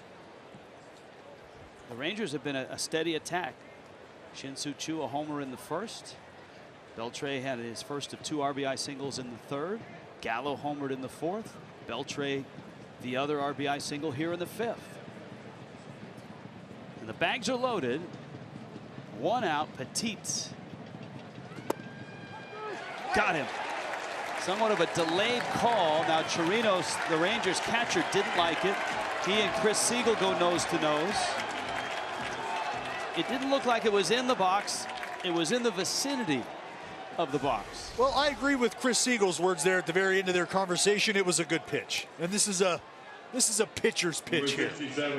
Clearly Chirinos not happy with it, just below the well of the kneecap. Chirinos has probably got a pretty good idea on what a ball is and what a strike is today. And him and Chris Siegel are going to agree to disagree.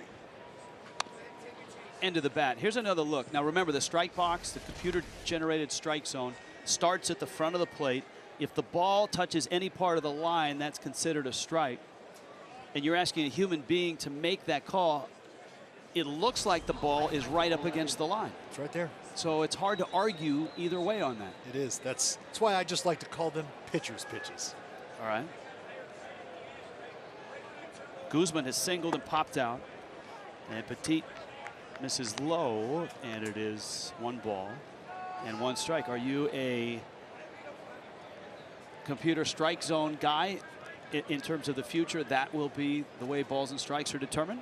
I think it's something that you definitely have to start to entertain with the way that replay has gone and the way that it has impacted our game.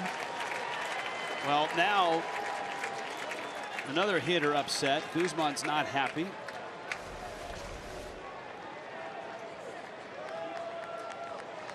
That's almost the exact same spot on the strike call of Chirinos. Well, this is what Petit does, right? He lives below hitting speed as a right-handed pitcher, 89, maybe 91, but he can dot it up. Lucroy set up in that same spot. And he does a nice job of knocking that baseball down. Bags loaded, filled with Rangers. Texas absolutely quiet in the first 2 games of this series. Back-to-back shutouts on the road hasn't happened to the Texas Rangers since the Blue Jays were winning the World Series. That was early 90s, and it was against the Blue Jays. That's the last time that happened. The Rangers been shut out 7 times on the road this year. Got him. Guzman strikes out, fires the bat. And Petit, who gives up a double, pitches out of trouble. Texas has to settle for a run. On 3 hits, they chase Edwin Jackson, but Yusmeiro Petit, just as Bob Melvin hoped, keeps it at 4-0. And we'll go to the bottom of the 5th, halfway through here. Big moment. No, it wasn't a perfect game like Dallas Braden, but Sean Manaea with a little bit of Oakland Athletic history. For the lefty out of Indiana, Sean Manaea. So he's been magnificent. He's got a nice pattern going. He's going through all 3 of his pitches, doing a great job of mixing it up. He just has 3 outs to go. Grounded to short, throws to first, got it. Driven to right field. Piscotty's got room, 2 away. He swung on a ground ball to short. Simeon's got it. Throws to second, over the first. And Sean Manaea is still in the Red Sox.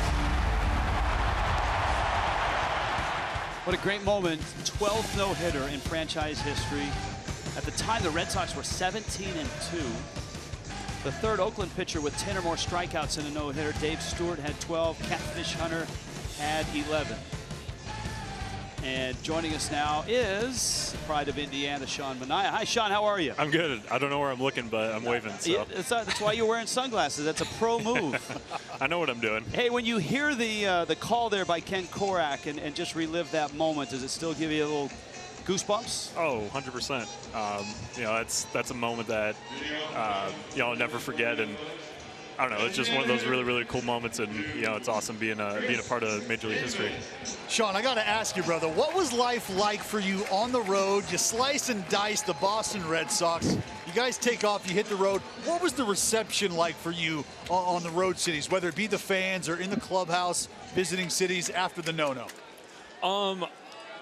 Especially when we went to Boston, there were a couple fans that were let me hear it, and the bullpen's there, the fans are right next to you, so I could hear everything that people were talking. But it's just part of the game, and for the most part, everybody just keeps congratulating me, and everybody's just excited that they were able to witness that. Tough sun field, and Chu, fighting the sun the whole way, makes the catch.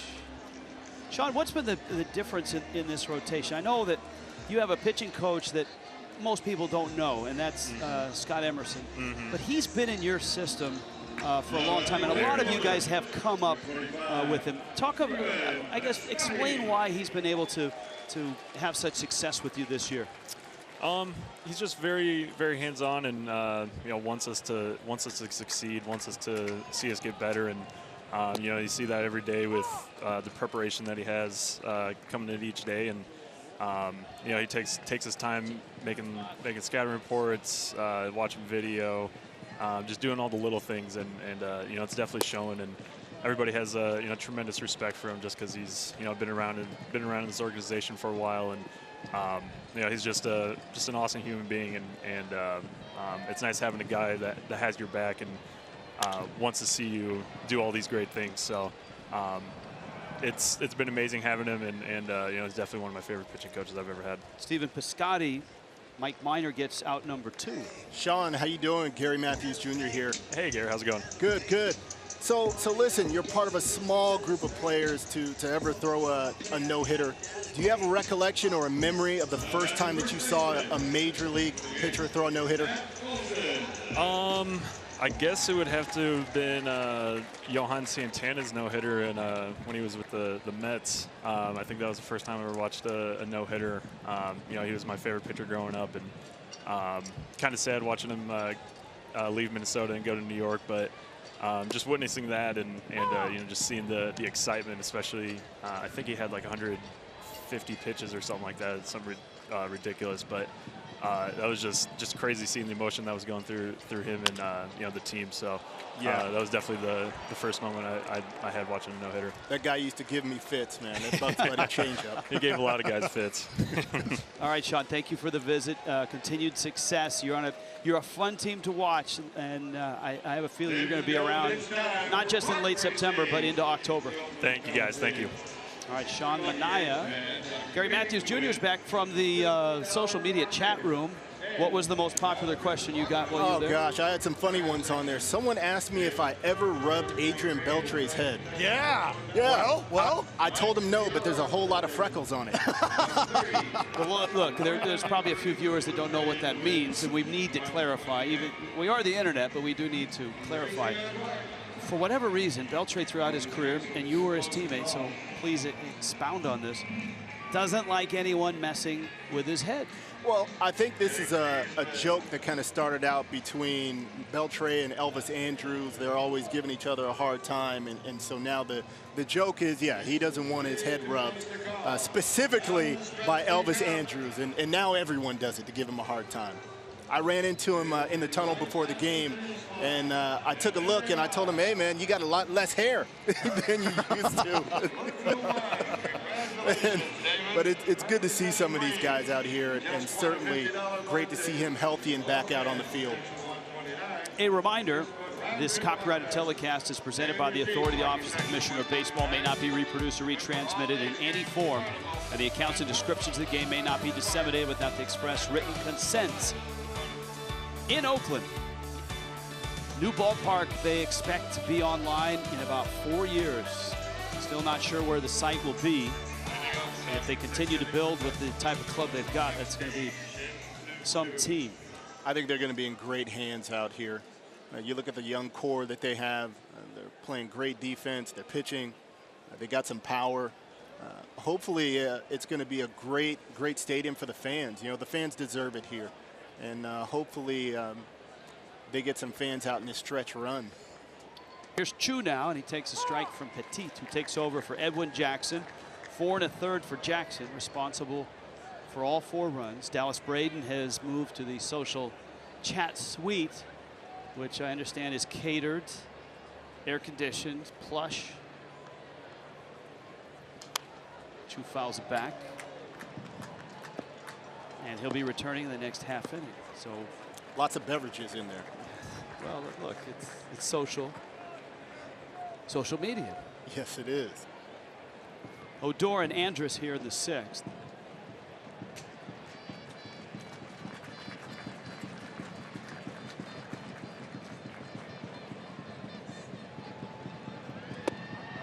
That strike 3 called. That pitch is outside, and the Ranger hitters have a right to be upset right now.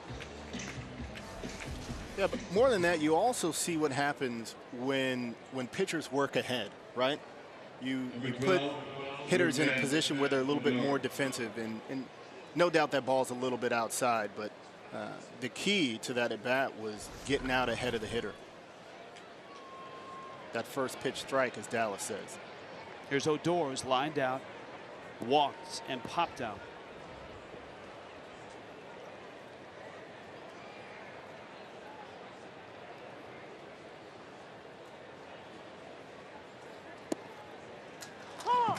Odor just having a monster second half of the season. We've talked about his resurgence and how he's really coming into this role at the perfect time for the Rangers.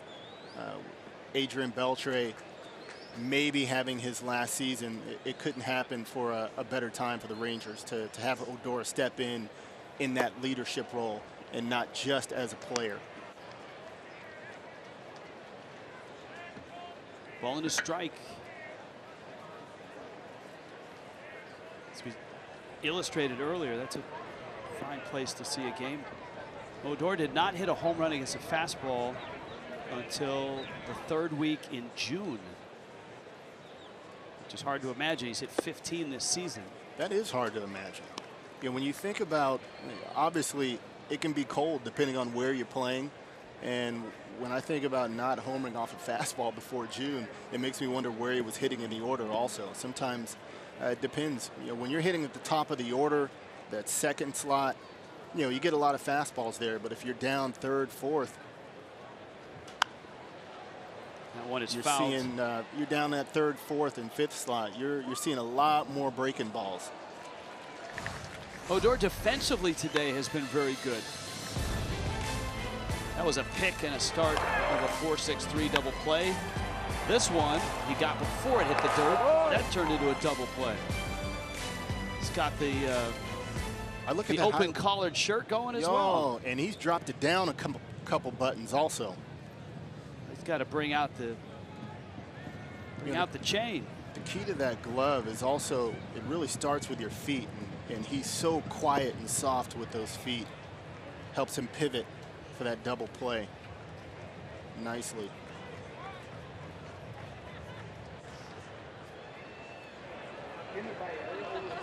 Picnic seats out in the left field area here in Oakland. Of course, the Athletics right now searching for a site to build their new ballpark. Odor fouls it back. It's long overdue. This building, this facility has great memories, whether they are the Athletics and the 4 World Championships, whether it's the Raiders and all of their Super Bowls. But the time has long passed for a new ballpark. I agree with you, Rich. I think you're right. The fans deserve it. The players deserve it also. Good pitch by Petit. Now, how they handle the funding of building such a stadium, those are all the things that I don't know about. But as far as having a baseball-specific facility that the fans can enjoy, the players can be proud of, both parties deserve it. And hopefully, in due time, they find the right spot and they find a way that will to build it that's beneficial for everyone. Well, the A's organization, Dave Kaval is their president. have been very organized and very methodical, very buttoned up. It feels like, sounds like all systems are go in terms of funding, and now it's just a matter of sites, and the two sites are this site here, the Coliseum Complex, or the Jack London Square area. That's to right, up in the sun. Piscotti is over. Mero Petit has restored order, and he retires the Rangers in order here in the 6th. 4-0, Texas on top, bottom 6 here in Oakland. Houston is leading Seattle by a score of 7-0, by the way. That's top 4. That's not good news for the Athletics.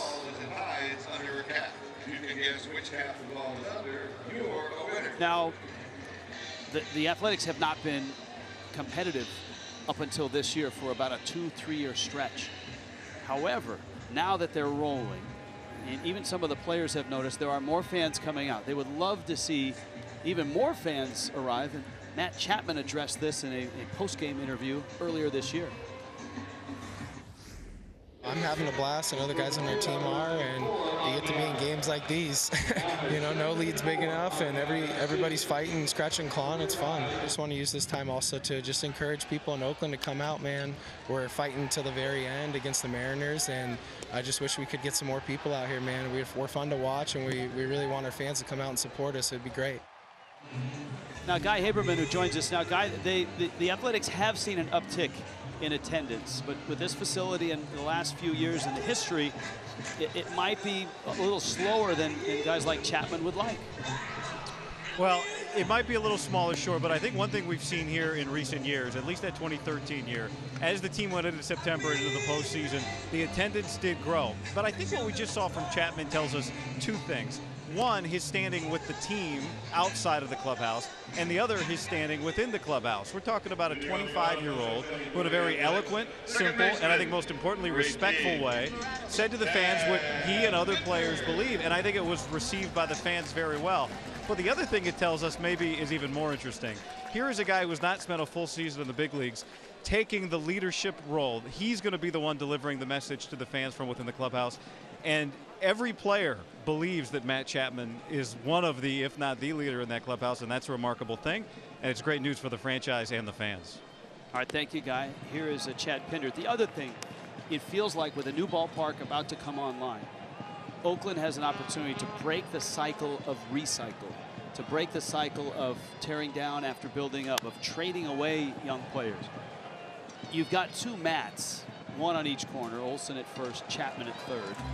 You've got the opportunity to keep this core, keep this young talent that the Athletics front office did a terrific job, Billy Beane and David Forrest in particular, of accruing. So maybe now is the time, with this talent blossoming, that the A's are able to keep it together, and that should grow the attendance as well. Yeah, I see both sides of this. I can certainly understand how fans get frustrated when teams do the rebuild, and I can certainly see the perspective of a front office when these players that you develop, they get to a certain point and you just can't afford them anymore. Clearly, the Oakland A's do a really good job of developing young players, drafting good players, and keeping them, I think, is a matter of signing them early and meeting in the middle, right? A player who understands that, hey, this is something special that we're building here in Oakland, and that they want to be a part of it, and an organization who understands that maybe we have to lock up these players a little bit sooner than we might like. It takes a meeting of the minds somewhere in the middle. Mark Canha right now, he lined into a double play in the third. Mike Minor has been spectacular in this ball game for the Rangers. I mean, he's running up against the hottest team in all of baseball, a team that scored 6 runs last night, a team that scored 9 runs and hit 4 home runs on Monday night, and he has shut him out up until now. He's got 1 out here in the 6th. Yeah, and that's no exaggeration. This Oakland A's team has been absolutely on fire. It seems like every game someone's hitting a couple home runs. And so credit to Mike Meyer today. He's throwing the ball really well. Corey Guerin is in the bullpen. By the way, it looks like Jose Altuve is back for the Astros, and they are up 8-0 over Seattle in the top of the fourth. Wow. I mean, those two teams have been slugging it out also. Swing and a miss and a strikeout. The Athletics will return from a 7-game road trip and begin a 10-game homestand. It's a crucial stretch for the A's. They've got the Mariners, the Yankees, and the Rangers coming up on that 10-game homestand. You can come out to the Coliseum as they continue their hunt for October. Get your tickets at athletics.com. Yeah, the Athletics are going to Minnesota for a 4-gamer this weekend. They finished that with 3 in Houston, and then there's that 10-game stretch. 3 at Houston, 4 at home against Seattle, and then 3 against the Yankees. Yeah, Dallas Braden joins us now. Hi, Dallas. How was the social media suite? Outstanding as always. A lot of great fans out there tuned in. What was your popular question? Or your favorite question? There's a lot of talk about the beard. A lot of questions about the beard. They asked me if fear the beard, trim the beard. Yeah, it's the trim the beard, not the first one. They want to know, if the A's make it into the postseason, are you going to shave your beard? I said absolutely not. I will probably try to grow another one. Dallas, in reference to the beard, pomade or gel? Pomade guy, absolutely. More of an oil guy though. Scented oils? Actually, yes. Absolutely. Well, look, you have to appreciate what Mike Minor's done here today. He's one-hitting the hottest team in baseball. And it's 2-2. Lucroy pops it up.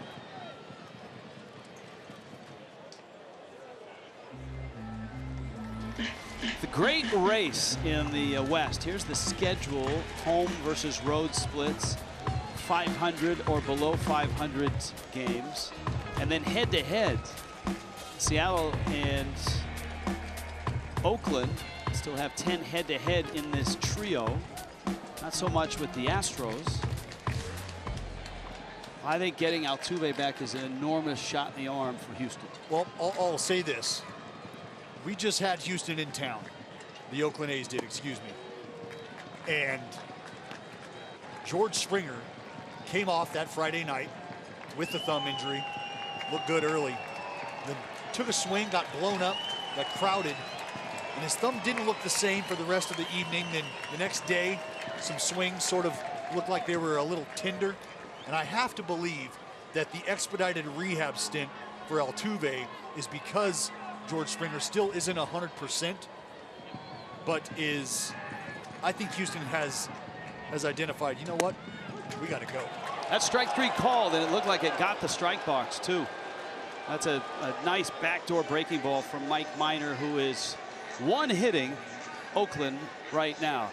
Greatest catches in recent history. All right, everybody, watch and listen. See if you see Gary Matthews Jr. 1 ball and 2 strikes. Wirt pounds the next pitch over Willie Mays' head, but there goes Willie. And he makes a miraculous catch as he stops a step short of the wall. And that's sliced to left field, and it's another chance for Mitchell, and he makes a barehanded catch. Oh, what a play by David Wright with the bare hand. Oh, come on now. Plate, here comes Alomar, leaping, and he holds on to it. What a catch by Alomar. Jimmy Lofton trying to time the jump, and he makes the catch. Unbelievable. The play of the day. Fastball hit in the air to left field. That's deep. Back goes Chavez back near the wall, leaping, and he made the catch. He took a home run away from Roland. Deep in left center field. Makes the catch. What a play by Wise. And Blanco's gonna dive, and he makes the catch. He'll get there, dives in and caught it. And he's got it. An incredible catch by the kid. He takes away a home run from Jesse Barfield, climbing the wall. Ken Griffey on the run at the wall. He leaps and makes a spectacular catch. Pilar at the wall, at the track, jumps and No, he didn't. No, he didn't. He's got it. Oh, my goodness. Do it all, Kevin. And Lamb hits it in the air to center field. Looking for the single. Instead, he's got Robert. Wow, what a catch by Gary Matthews Jr. I thought we were going to get through that sequence and not see you come flying out. No way. No way you leave that out. Oh, man. You know who I didn't see in there? I didn't see the Jim Edmonds play in Kansas City. I think we all have to bow down to Willie Mays, right? I had it written down. I was looking for that Oh, one, right. too. We were thinking the same thing. That Willie Mays play is amazing.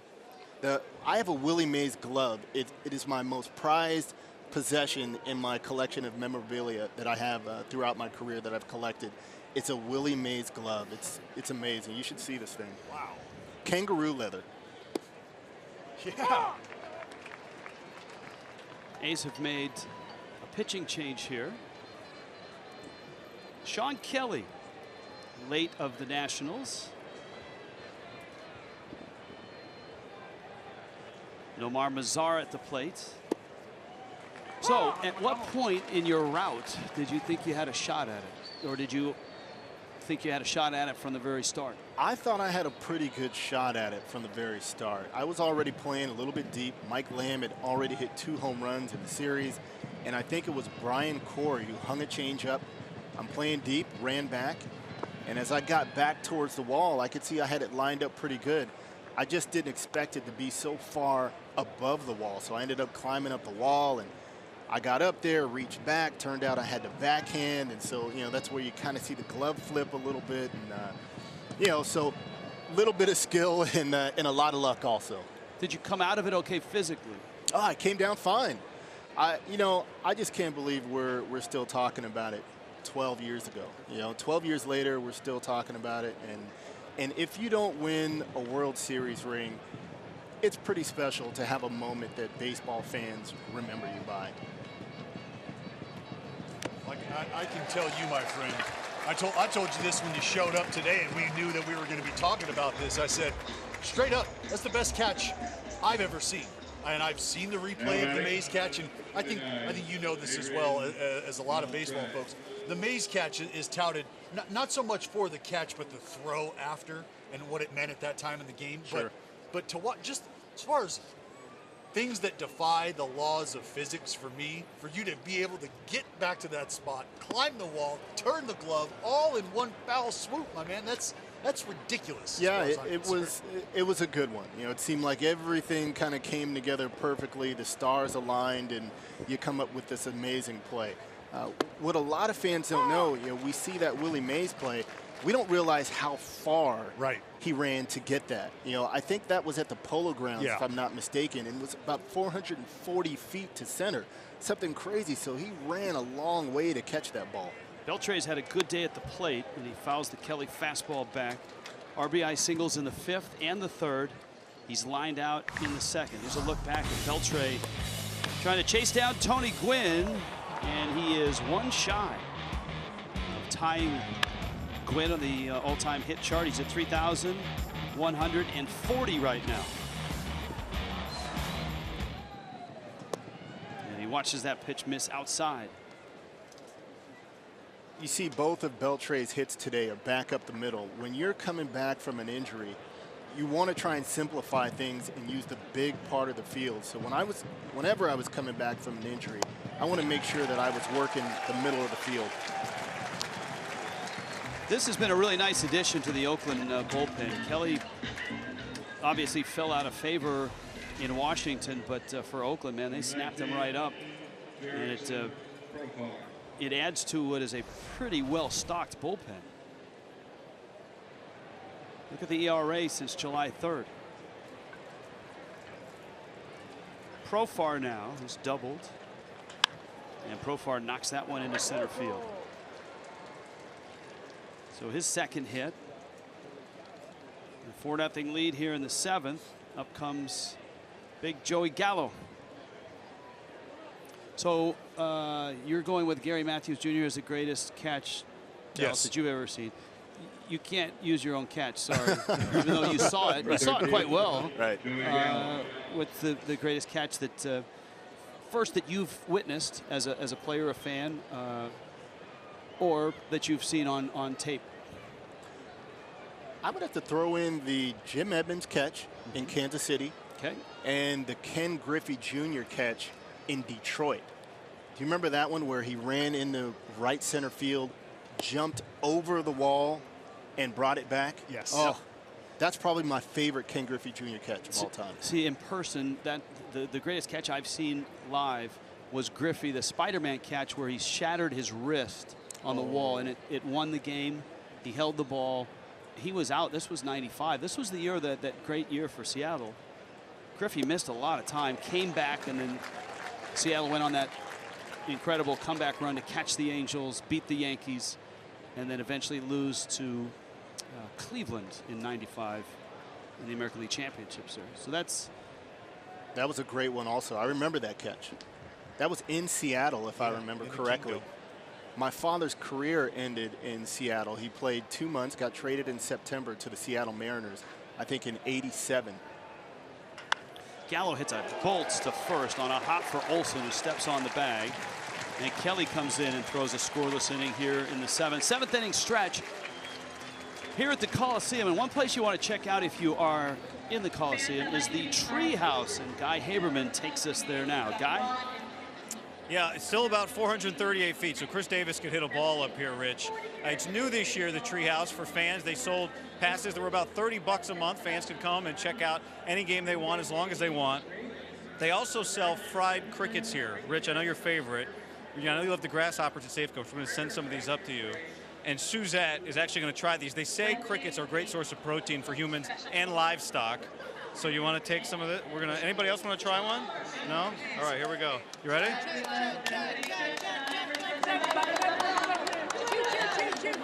Not bad. Not bad, right? No, actually, they're pretty good. Yes, good, very good. Suzette, did you tell your boss you were off today? I begged for the day off, yes. And who knew it would end up with crickets, Rich? Now, we're going to send some up, all right? You ready? You ready to eat these? No. I was at Safeco Field, and Harold Reynolds talked me into trying, what were they, grasshoppers up in Seattle? And look, it was a fun game. Harold was a great partner, and I caved and I tried them. They were awful. Ooh, I mean, they were peer pressure. Gotcha. Not good. They weren't worth the protein. Crunchy or gooey? Oh, they were crunchy, and they were seasoned beyond belief. Oh. But even though they were seasoned beyond belief, you still, your mouth was able to tell your brain that you're eating bugs. Yeah, you don't come back from biting into a gooey thorax. That that's where I draw the line. No, you're right. But look, the thing about the Treehouse is the Athletics have to be creative in this ballpark for the time being. They are going to get a new ballpark. That seems inevitable, whether it's on this site, whether it's down near the water in Oakland. There's going to be a new ballpark here in 4 years. Gary and I were talking about the opportunity for this franchise to take a big step forward, Dallas. You're a part of the A's broadcast team. It feels like now is the time with this young group of talent to keep this group together, to build the fan base, and take that step forward. I know the new ballpark's 3-4 years away, but it's an opportunity, it feels like. Well, it is a massive opportunity, and we are at an impasse right now as far as baseball is concerned with the organization of the Oakland Athletics and their fan base. Sort of a stalemate of sorts. The fans have told the current state of the team, the current front office, while we appreciate the effort that you guys have put in, we appreciate the effort from the marketing department. What we haven't lost sight of is how things have gone in recent history. And the only way that they feel they can continue to run their issues up the flagpole is just by not showing up. Well, as you have alluded to, Odor to first. With the addition of the Treehouse and a lot of other things that have gone on behind the scenes, they are making a very concerted effort to bring the community back into the fold and entrench themselves, the organization, in the community.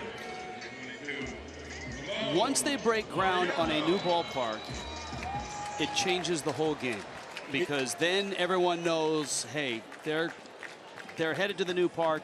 They're going to keep building. I'm in. I'm buying a Matt Chapman jersey. That's right. I'm buying a Matt Olson jersey because I know they're going to be here for the foreseeable future. So how I've kind of explained it is, you go house shopping. Got a nice house. You find a beautiful house. Well, that's great. You've spent all your money on your house. Now you don't have any furniture to put inside that house.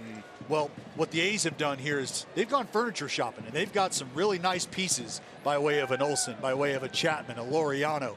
You know, they've got a lot of young talent here that they're excited about. A lot of good, shiny, comfy pieces of furniture. They need the house to put their furniture in. And that ultimately is the game plan here. Is they're real estate shopping. They're looking for a pad. Yeah, they both deserve it. I really like Matt Chapman's honesty about wanting the fan support, about wanting them to come out to see them play. We always talk about what players make these days, and I think sometimes fans get the impression that players don't necessarily care. But as a former player, there's nothing better than coming down the stretch run and having a shot to go to the playoffs and having the support of the fans, seeing them, hearing them, talking to them before games. I think, you know, with social media, you're closer to players than they've ever been. And hopefully the fans and the players continue to develop that relationship here, and especially with this young core of players that they have here in Oakland, where they start to support each other. We talked about it with Chris Davis on the microphone the other night. We could hear up in the booth the chants, MVP, MVP. And I had goosebumps, because you understand that this is a fan base yearning for success. This is an organization that has really put their foot forward in an effort to try to bring that success back. And it is. I'm with you, G. It's good to hear the players speak up. Yeah, and the thing I like about Chapman, he wasn't scolding the fans. He was just saying, hey, come along with us. That's right. More of an invitation than anything. Laureano right now facing Corey Guerin, who takes over after 6 marvelous innings from Mike Minor for the Rangers. Guerin whips a fastball in the outside corner. And down goes Laureano. And so the Rangers are turning the tables here on the Athletics, who shut out Texas in games 1 and 2. Look at the comeback. Look at the movement on that pitch. That's arm side run, what we call a back whip fastball. You start that thing white line as a righty, white line of the left-handed batter's box that's been kicked away, and you let that thing work back over just to the black. He's able to turn Laureano into a window shopper. Chapman now is lined out and struck out. Not a lot of at-bats for the Athletics from the work of Minor. Just 1 hit for Oakland, and that was the Pinder single back in the 3rd. Yeah, Mike Minor went out and handled business for him today. And the Rangers really needed a performance like this, especially when you go and you get shut out in the first 2 games. You want to have a good feeling leaving on that travel day. And clearly Mike Minor stepped out with some pride, went out and handled business for the Rangers. Happy plane flight, right?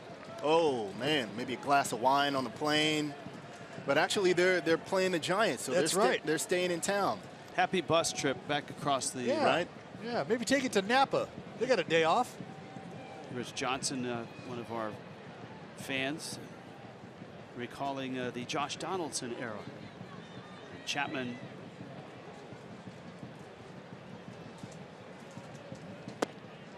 takes inside. Bob Melvin couldn't be more effusive in his praise of Chapman and his abilities at third base and the guy across the diamond. We noted that you see gold gloves in their future if everybody stays healthy. Chapman and Olsen.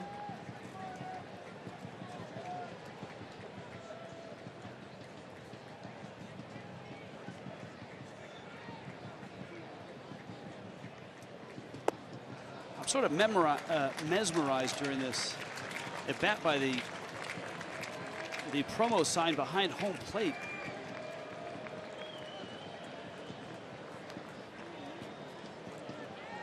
Does it say Holy Toledo? Is that what that says? Holy Toledo. Right there is what's got me, the Sugar Skull bobblehead.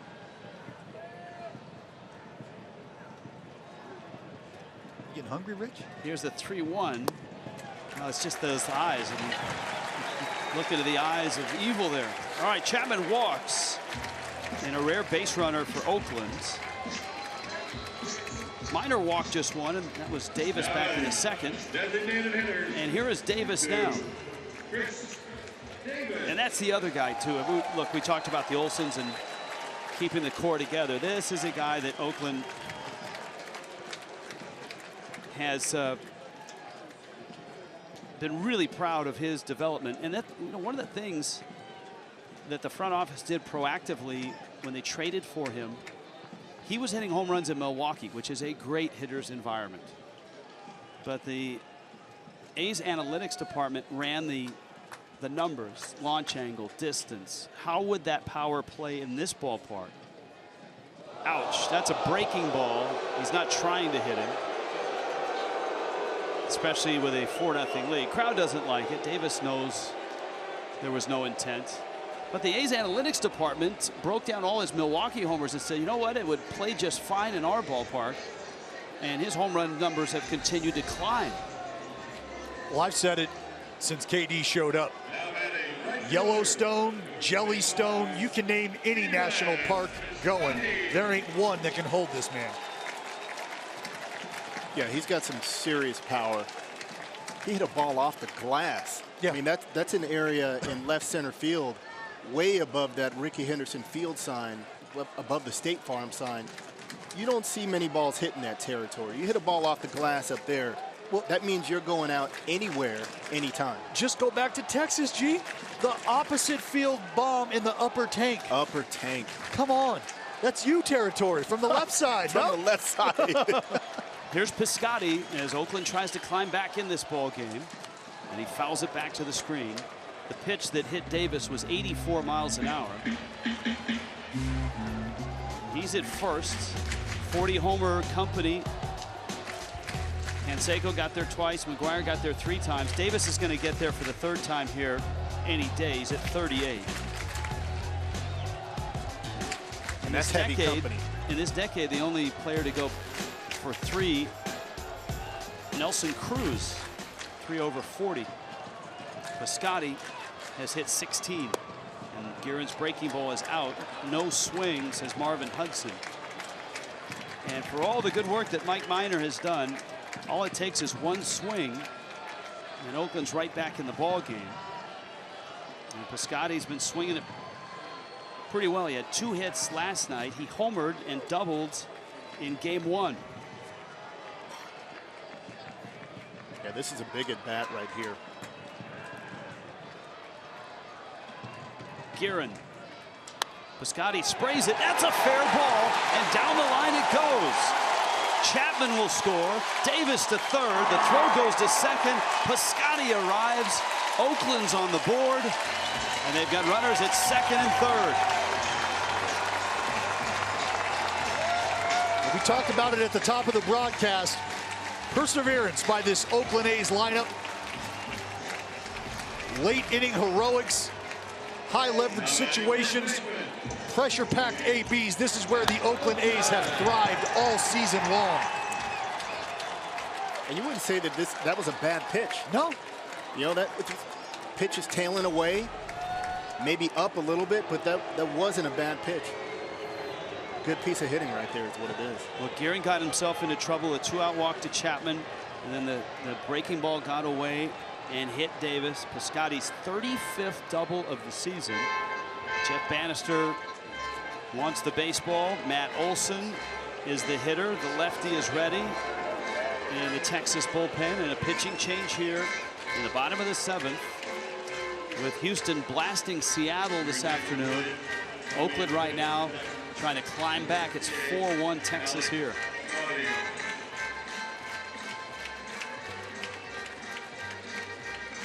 We've referenced it a couple of times. The magic for Oakland oftentimes comes late.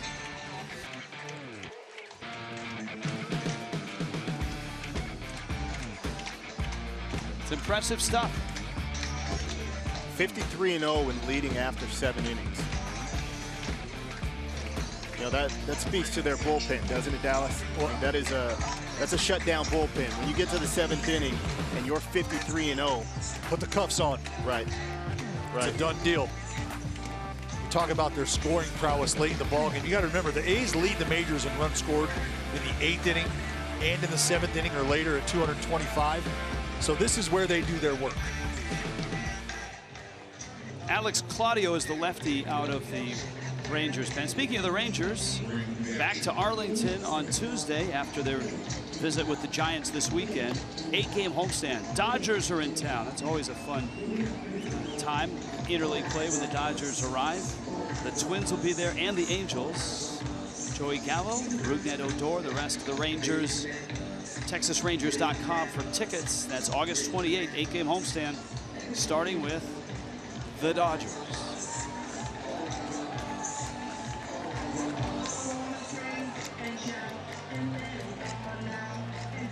Claudio was on the disabled list with an ankle sprain for about an 8-day stretch in July. See, the number's not great, and he has appeared more than any other reliever for Texas. 52nd appearance. And it's lefty on lefty. Olsen against Claudio. Huge shift, but a big gap to the right of second base. And that's because there's runners second and third. And Olsen takes a strike. It's the oddity that shifts become when you've got a runner at second or at third. Look at the hole between Odor and Andrus. Andrus out in shallow right. Odor is on the third base side of second. I mean, he's a solid 20 feet behind second. That's way outside. Now there's a right-hander just about ready in Texas's bullpen. You've got Pinder on deck. But you've also got a guy like Jed Lowry as a pinch hitting option on that Oakland bench, getting a day off. Eddie Butler is ready. You saw the sign come. And the 1-1. And Claudio's not even close. Yeah, I think in this at bat, he's really trying to get Matt Olson to chase something here. He'd really love that strikeout in the worst way, but certainly doesn't want to make any mistakes either. So he's clearly getting him to, trying to get him to chase. Good matchup for Olson. You saw he's got numbers against Claudio. Let's see if he stays breaking ball. Piscotty's at second. Davis is at third. A run across. 2-2.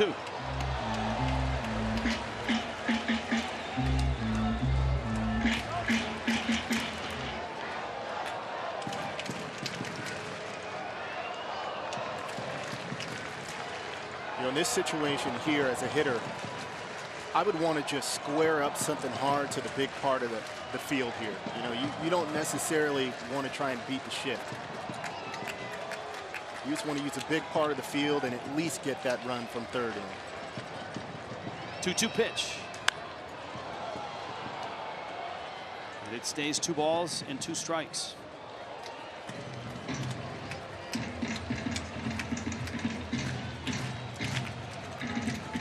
Olson is country strong, 6'5", 230. Georgia product.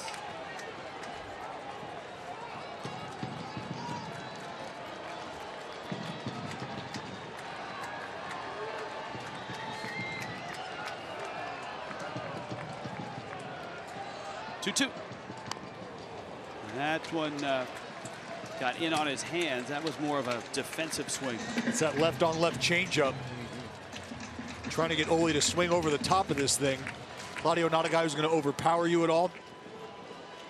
But to your point, Gary, trying to expand the zone here. Doesn't want to give in. And Olson, over the last few weeks, has been a guy who's really started to cut his swing down in run-scoring opportunities. Another 2-2. Got him with the breaking ball, and Claudio wins the battle. Oakland gets on the board.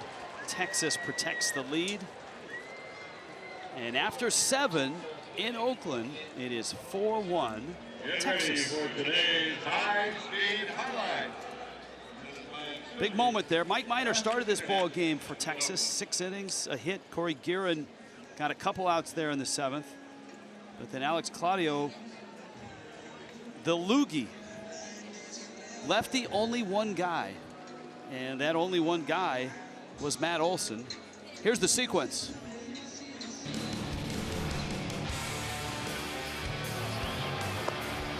Again, they start him out inside, not going to overpower you. So after they steal strike 1, it's now about expanding. Can we get the fish to bite? Put a worm on a hook and set it. And that's exactly what happens. They continue to go in and move the baseball around. They finally get Olson to offer at a breaking ball down and away. Claudio wins the left on left. MLB.TV is now available at a lower price. For $49.99, watch every out-of-market regular season game. Plus, get a free subscription to MLB At Bat Premium. Blackout, other restrictions apply. Visit MLB.TV to take advantage of this special offer.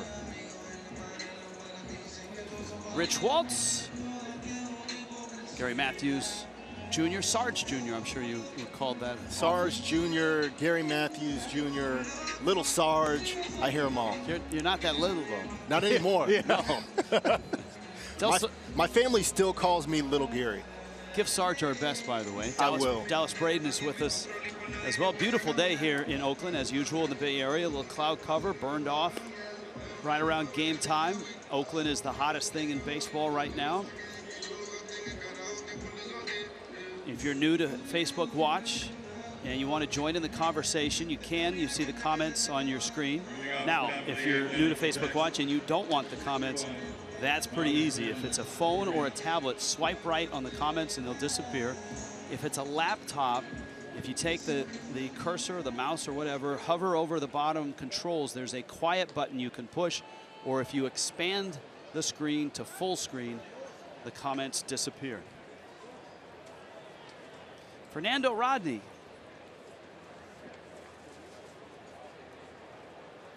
And Rodney goes to work on Robinson Chirinos. Rodney, yet another piece that Oakland's added to a pretty well-stocked bullpen. Yeah, you identify how you want to go about finishing ball games.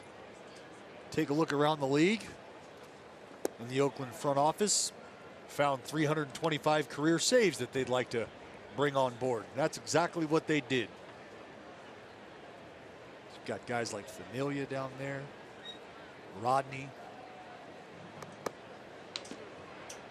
Got some experience in driving that final nail.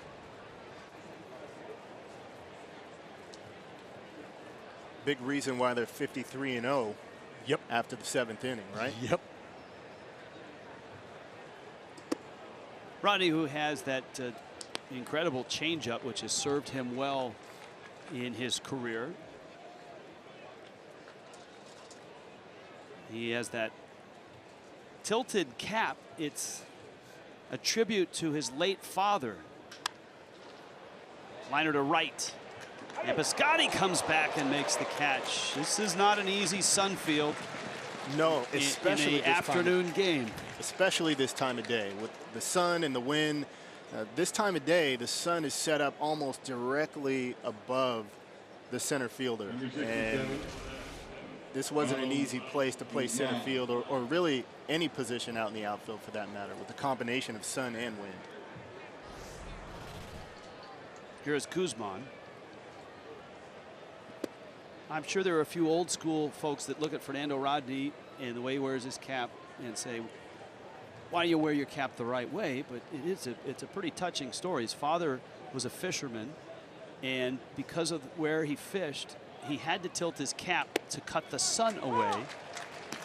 And he died suddenly just before Rodney got to the big leagues. And so once he got to the big leagues, he decided, you know, in honor of my father, who always wore his cap that way, I'm staying. I'm glad you brought that up, Rich, because everywhere Fernando Rodney has traveled, you do hear outside noise, you hear rumblings about things like that. sort of insinuating he doesn't have respect for the game, or and that couldn't be farther from the truth. And as you just laid out that story, how he's just paying homage to his father, I think that'll resonate with just about any baseball fan across the planet. Now the arrow's a little different. Yeah, the right? arrow doesn't always find its target, if you will. I don't mind the arrow. He started doing that in 2012. That's a rocket to center field. Laureano is there, and he reaches up and makes a catch. Guzman lines out. A couple of loud outs against Rodney from Chirinos and Guzman. And Shin-Soo Choo to the plate. Choo set the tone of this ball game for the Rangers. First pitch of the day from Edwin Jackson. Choo hit it out, not to right or to center, but opposite field. His 21st.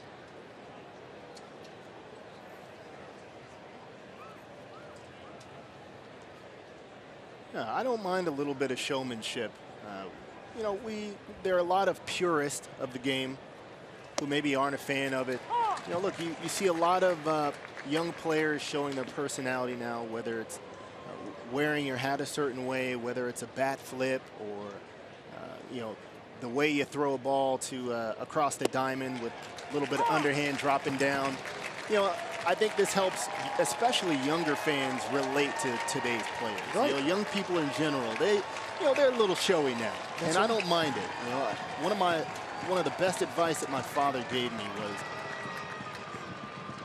evolving in this game and learning to adjust.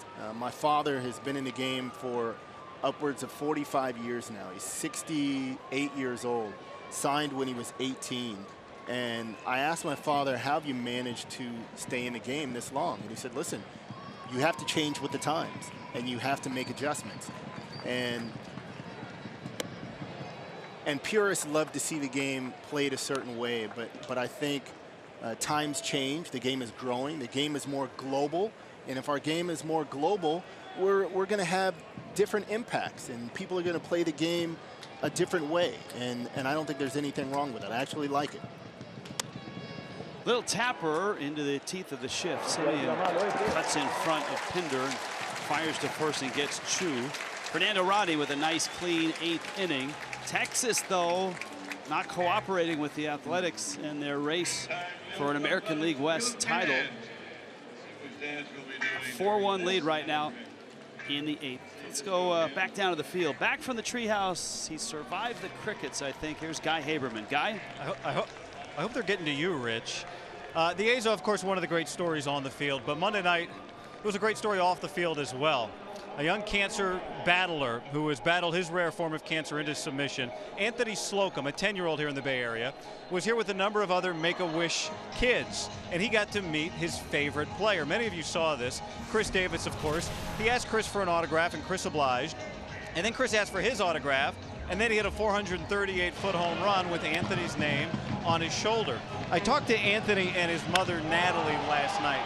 Anthony said he was really nervous to meet Chris because Chris has such an intimidating face when he's at the plate, but it turned out to be his most favorite game that he's been to.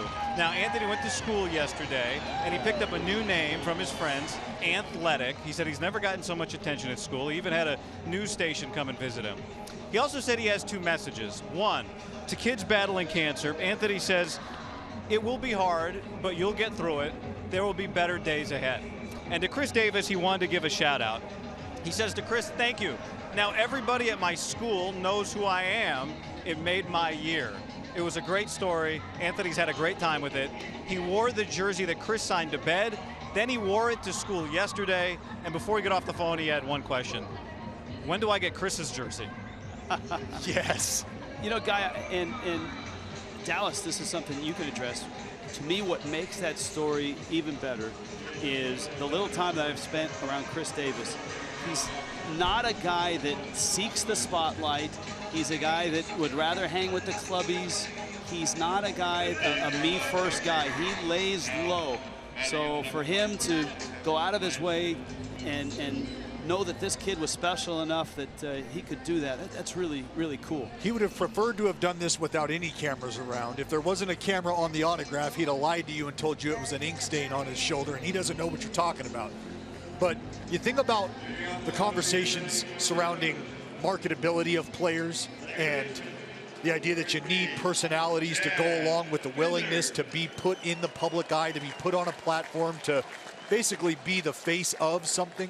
Well, guys like Mike Trout, guys like Chris Davis, they don't need the camera on. They don't need the red light to make an impact. They know what sort of impact they make when they bring a young fan down on the field to watch BP, or it's having a conversation and signing an autograph. Chad Pinder into right field. Chris Martin, the new pitcher for the Texas Rangers. Oakland, who threatened in the 7th, got a run, but left a couple in scoring position. Now opens the 8th. Bob Melvin, as we've noted, has got a very deep and versatile bench. And let's see where he goes here. It looks like his young leadoff guy, Nick Martini, who has been, much like Laureano, a real pleasant surprise since arriving from AAA. It's the patience. The patience at the plate, the patience at the top of the lineup. We heard Bob Melvin talk about in the managers meeting. This was a guy who, you come up, you're not sure what you're going to get, you plug him in, you let him go, and you see what you got. A couple days later, it became very apparent. This is a guy we're going to stick at the top. He could be a fire starter for us, is what Bob Melvin said. He had leadoff the first 2 games of this series, and you're right, he was extremely patient, worked the counts really well, wasn't afraid to take a strike, and didn't miss his pitch when he got it. Hit some balls hard to the opposite field. Martini is like a athletics version of Shin-Soo Choo. He's an on-base machine. He did it in college at Kansas State. He did it in the minor leagues. He kind of grew stagnant in the Cardinals organization. Was a 7th round pick, spent 7 years in the minor leagues for getting here this year. And he holds up on that inside pitch. In the Coast League, he currently has a 65-game streak of reaching base, but that pales in comparison to what he did in college. He set the NCAA record 93 games. Don't they just start measuring that in years? That's right. Like he got on base for a couple of years? That's 2 years of college ball. And that one's in the dirt, and it kicks off the umpire, Chris Siegel. Pinder's going to get to second. Oakland has a runner in scoring position. Chris Martin out of the Texas bullpen. Nobody out. See Chirinos try to slide over and go to the backhand. I'd like to see him body up. Might have been a case he just didn't have time to get over there, kick out and slide. Yeah, Martini's numbers in AAA this year ridiculous. 308 average, 415 on base, and he slugged 436. Takes a strike, and the count evens at 2-2. Rare that a rookie has the patience and courage to watch strikes like this and get himself in a 2-strike situation. When you're a leadoff hitter, you know, your job is not only just to get on base, but to see as many pitches as you can. 2-2. And there's the patience. It's out. And a lot of times, when you're leading off a game, no one likes or enjoys making outs. But as a leadoff hitter, your job is to see as many pitches as possible, see every pitch that pitcher has. Pitchers try not to show you every pitch in that first at bat, but as a leadoff hitter, you can't be afraid to take a strike. Pinder's at second. Rangers up 4-1. 3-2 coming. And a little looper caught there by Andrus. Pinder back to second. Elvis Andrus on the spot. And instead of Jonathan Lucroy, it's going to be Jed Lowry hitting.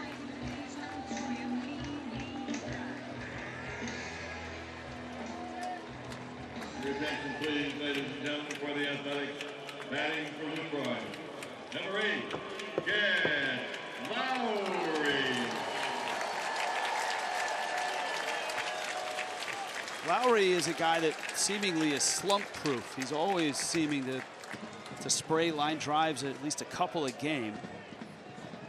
He's got a career high in home runs and runs driven in this year. And against Texas, a 370 clip. Strike from Martin. Now look at his setup. Very similar setup on both sides of the plate. Yep. And there's something that enables him, because the swings aren't different, it enables him to be more consistent from both sides of the plate when you have the same setup and same swing. Lowry, it's fair. Pinder will score. Lowry to second. It's 4-2.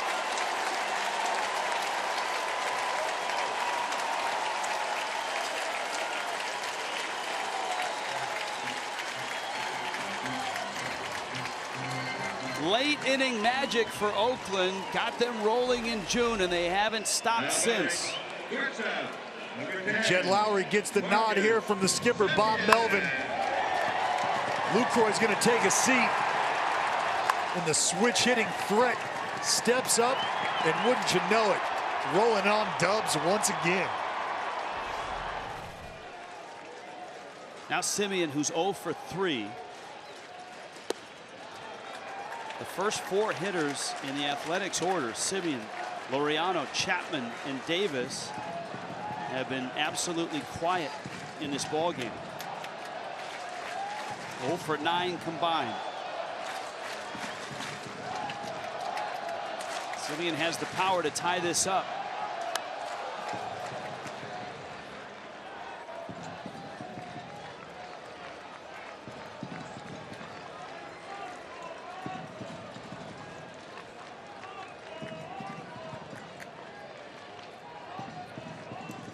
When I came to the plate later on in games like this, where big RBI situation, you need a hit, you need a knock, I always felt like the pressure was on a pitcher, especially when you're playing at home in front of your hometown crowds. Be a little bit selective. Get your pitch. Get your pitch, right? The key is just not missing that pitch. That's a pretty impressive resume, 8th inning on. Dallas, you talked about it. Most runs in baseball, 7th inning on or 8th inning on. That's Oakland this year.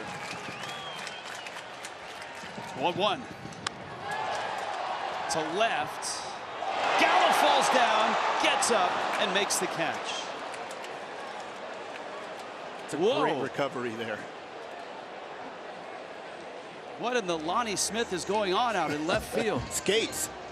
Now, Gallo moved from center to left. Now batting center fielder, number 22, Ramon Laureano. Quite the effort to avoid the sun. Yes. Remember this, though. And this makes the Oakland infield even more impressive. This is the only place left where a baseball team has to share with an NFL team. And the Raiders have been on this field already. And it's not just where the field is. Laureano. They bring the bleachers out and build the stands out, and the outfield takes the brunt of it. Yep. Out in Mount Davis, where that green hitter's background comes, there's a big section of fans or stands that fit for the fans to get 50-yard line seats. I don't know if he tripped on a shoelace or a shoe, or if it really is the surface.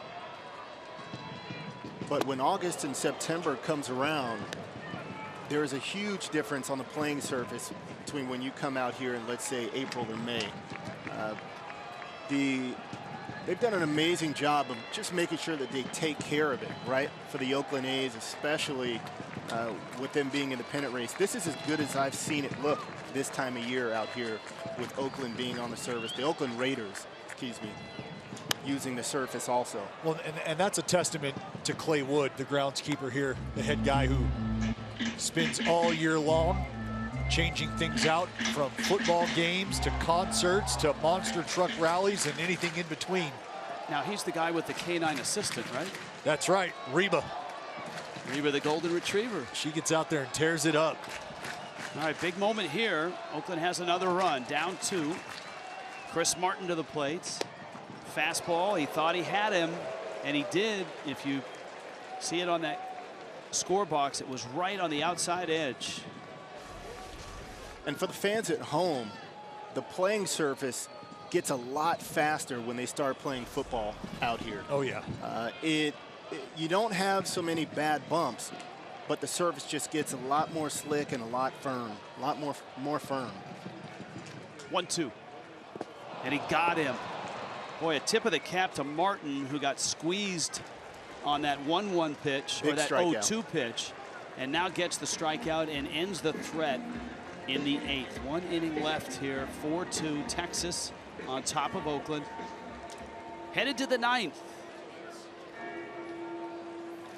All right, gents, it's your first Facebook watch game. We do a little something when we get late in the game with topics or issues in Major League Baseball. Like it or leave it. And so you can play along at home if you're on the chat as well. First topic is this. The Nationals were right to wave the white flag on 2018. You got thumbs up or thumbs down? I'm going thumbs up. Yep, they were right to waive it. They were right to waive it. I think they just ran out of steam, and you look at, they got Murphy was going to be a free agent. Adams was also going to be a free agent, as well as Harper. That's right. And yep, and that's, to me, it shows that the Bryce Harper era is not going to include a trip to the World Series. No, it's not, unfortunately. Yeah. Astros' recent slide has put postseason in jeopardy, and no. Altuve's back today. What's the score there now? Last I saw, it's 9-3, so they'll be there in the postseason. They'll be all right. Rangers have pieces in place to contend in 2019. I'm doing this. I'm going 1 up and 1 down. I've got to give it a thumbs up, right? I played in Texas. I'm holding out hope. I have optimism, right? I've got to have some optimism. But the question is, do they have pieces in place right now? To me, they've got the offense in place. They don't have the pitching in place. Yeah. Oakland needs to add a starter before the waiver deadline. Dallas, here a good one for this. I like where they're at. I like where they're at. They've got a great mix. Sure, if you can identify somebody that fits, that the resources allow you to make that, I just don't see. One, I don't see that arm out there, and frankly, I just don't see the need. Where do you get that player from? Right. Where do you get that pitcher? They've added to the bullpen. To me, they've got depth in the bullpen. That should help. And you can also add a few from your system when you get to September. Potential rotation. First 4 of the rotation. I think for Oakland, though, to me, it would be great to win the division and stay away from the 1-game wild card. Because then, if you don't have a frontline ace, but you have depth in your rotation, that plays to your advantage. You can compete. You can compete. All right, if you're scoring this ball game, first pencil in Ryan Buchter. Takes over for Fernando Rodney. So Buchter is the 4th out of the pen. Petit, Kelly, and Rodney. It was a 4 1/3 inning start from Edwin Jackson. Odor swings and misses. Follow along with us. That's actually Marcus Semien, but if he looks to his left, he's looking at Jed Lowry.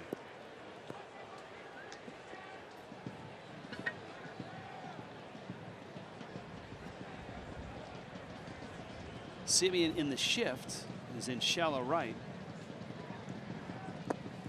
Lowry is out near second base, and Chapman is at short. That's a pretty good deep there.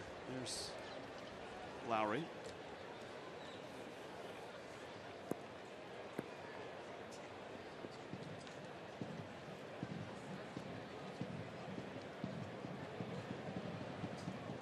Chad Pinder stays in the game. He's in center, and Martini is in left field.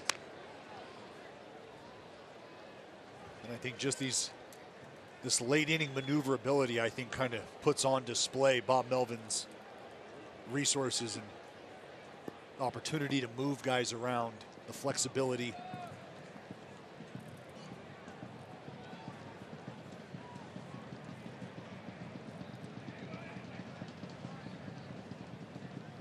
Buchter gets Odor to swing through a breaking ball. And the first out of the 9th inning.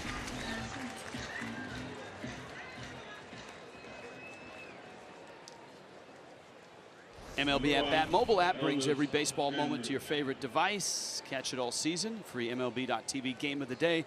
Live radio broadcasts, in-game highlights, stats, news, and more. Download MLB At Bat today. It's your #1 app for live baseball. Elvis Andrus on a 1-for-4 day.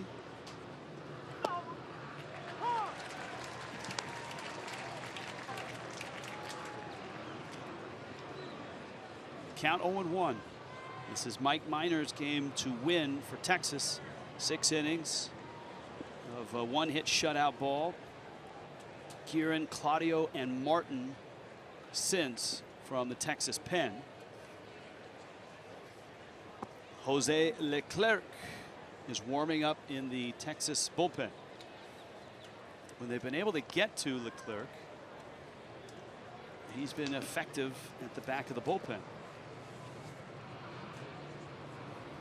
Well, again, they had flirted with the idea of sticking Matt Bush in the rotation.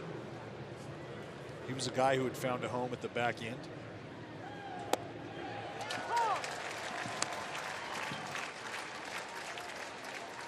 Rich, I think the key phrase you said was when they can get to him. And, you know, it's tough. You know, it's tough when you've got a closer who can get the outs, right? Who's got a dominant strikeout pitch, but sometimes you just can't get to him. Lowry spins around and gets the out. You know, I was with the Rangers. We had similar situations where there were times where we had a dominant closer in Francisco Cordero. There were times we just couldn't get to him, but he was dominant for us when we could. Number 30, Nomar Lazar.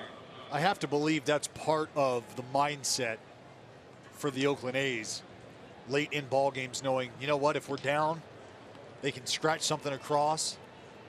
They know they've got a bullpen that can come in and keep the offense at bay, give them a chance to win. That's why they feel like they're never out of it. Little hesitation from the lefty there. When you can hit that long ball, you truly are never out of it. No, that's a fact. Beltre is on deck.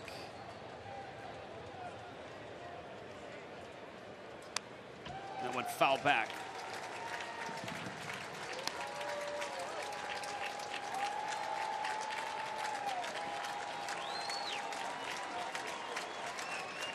Oh, 2 outs. Texas a 4-2 lead here in the 9th.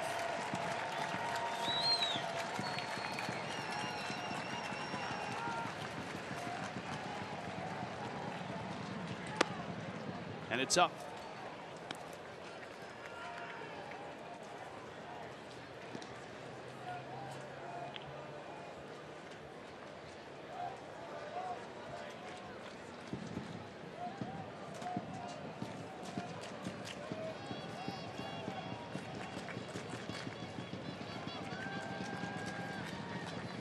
Booked or ready. And a liner foul.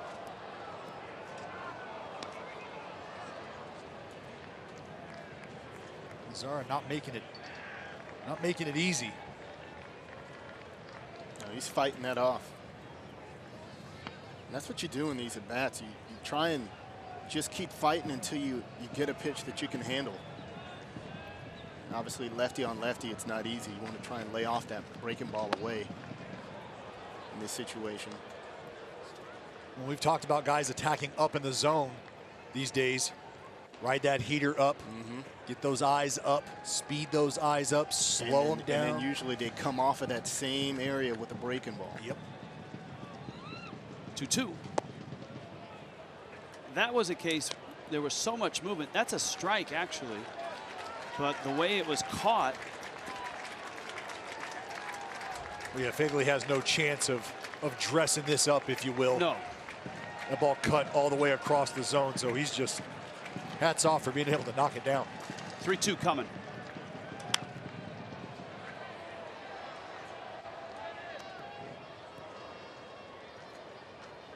It's a solid bat here. Very solid at bat. Lefty on lefty, firm with some angle. This isn't an easy at bat here.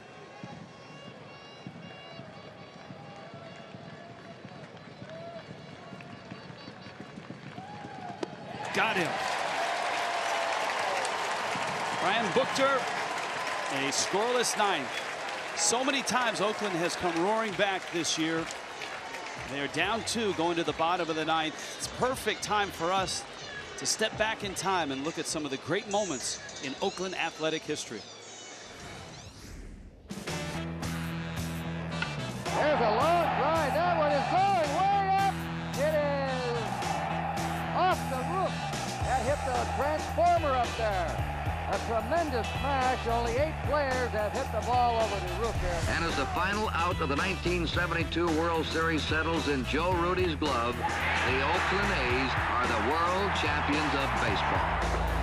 The Oakland A's have won their 2nd consecutive World Series championship. There's a ball ran green up, 1 ball, double play, double play. It is a madhouse here at the Oakland Coliseum. It's a ground ball to the right side, speared by Phillips, flips to Eckersley. Yes, he's there in time, and the A's are the world champions. The pitch taken, he's going to have it. He does. Ricky Henderson, no contest, steals third base, jerks the bag from its moorings. Today, I'm the greatest of all time. Thank you. The Honda up the middle, the A's have won 19 in a row. Swung on, fly ball, deep right field. They've done it again. Crazy, just plain crazy. How do you explain it? Unbelievable. Pennington, he's got it. Throw to first. He did it. He did it. Dallas Braden has thrown a perfect game. Well, you know, we showed the catch from Gary Matthews Jr. We had to show the perfect game from Dallas Braden. There are the retired numbers: Reggie, Ricky, Eck, Raleigh Fingers, Catfish Hunter as well. And here comes Oakland, and here comes Jose Leclerc. Leclerc gets Chapman, Davis, Piscotty, the teeth of the order for the Athletics. You can see an outstanding year for the slender right-hander. And he bounces one up to Chapman, who was lined out, struck out, walked, and scored. That sub-1 whip is looking sexy. That's what I'm looking at. .90 whip, very limited traffic at the end of the ball game.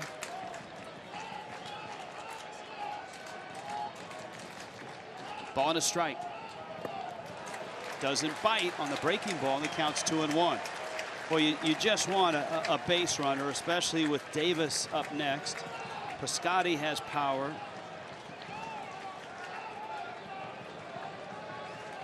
Olsen behind Piscotty, and then Pinder.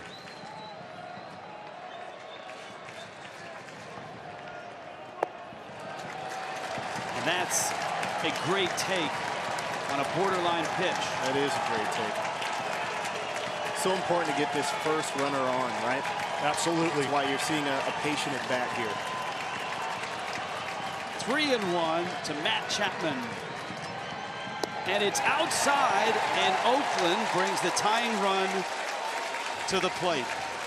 When Chris Davis was a kid, his dad was a minor league hitting instructor for the Mariners. He got to be a bat boy in Arizona. This is the guy he followed. That's the swing he copied as a kid. The swing of the kid. And you can see the similarities. Davis calls himself a right-handed junior when it comes to hitting. You got the pop. You definitely see the similarities in the setup, right? His hands are a little bit further away, but definitely a straight up line, right? Very similar. Breaking ball, ground ball, pounded foul. And Davis has been pumping home runs out more than anybody in baseball since the start of 2016. More than Giancarlo Stanton. There you go. Stanton, Nelson Cruz, and Arenado. Arenado's high school teammates at first, and Chapman. And that's a strike to Davis. And Leclerc is not a walk in the park at all. This is not a fun or comfortable at bat. It's 97. We saw him bounce 96 in the left-hand batter's box and then throw a disgusting slider. That's in the dirt, and it ping-pongs from the catcher to the umpire. All the way around second is Chapman, and he's going to get to third. With the ricochets, Chirinos had no idea where the ball was. Well, this is where you'd like to get some help from your pitcher. Frankly, anybody. Leclerc should be yelling 1-1-1-1-1-1-1 to Chirinos. Let him know it's over on the first base side of the backstop. But Matt Chapman, tell you, he is fleet of foot. But take a look right off the mask of the home plate umpire. And Chris Siegel, he's going to play a role in this. Rangers infield is back, obviously.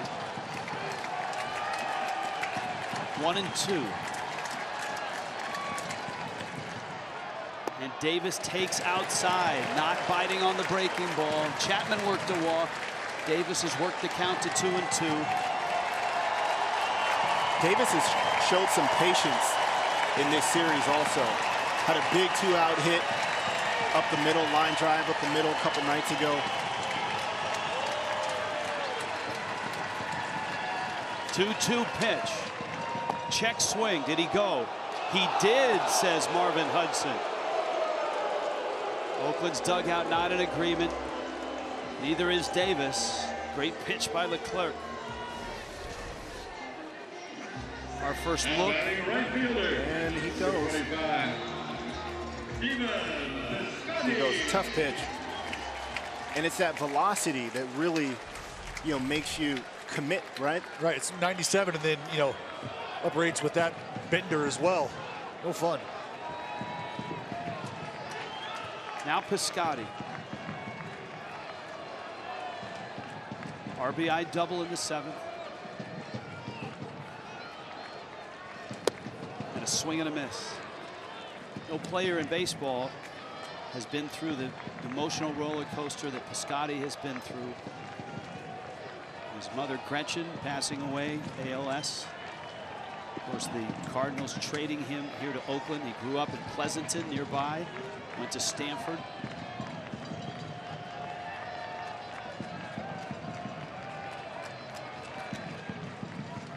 Fouls it back to the screen. This team has been, and this organization has been so supportive and so good. Behind the count 0-2. You got another big bat on deck in Olsen. So the A's have 3 shots here. Davis struck out. Scotty's 0-2.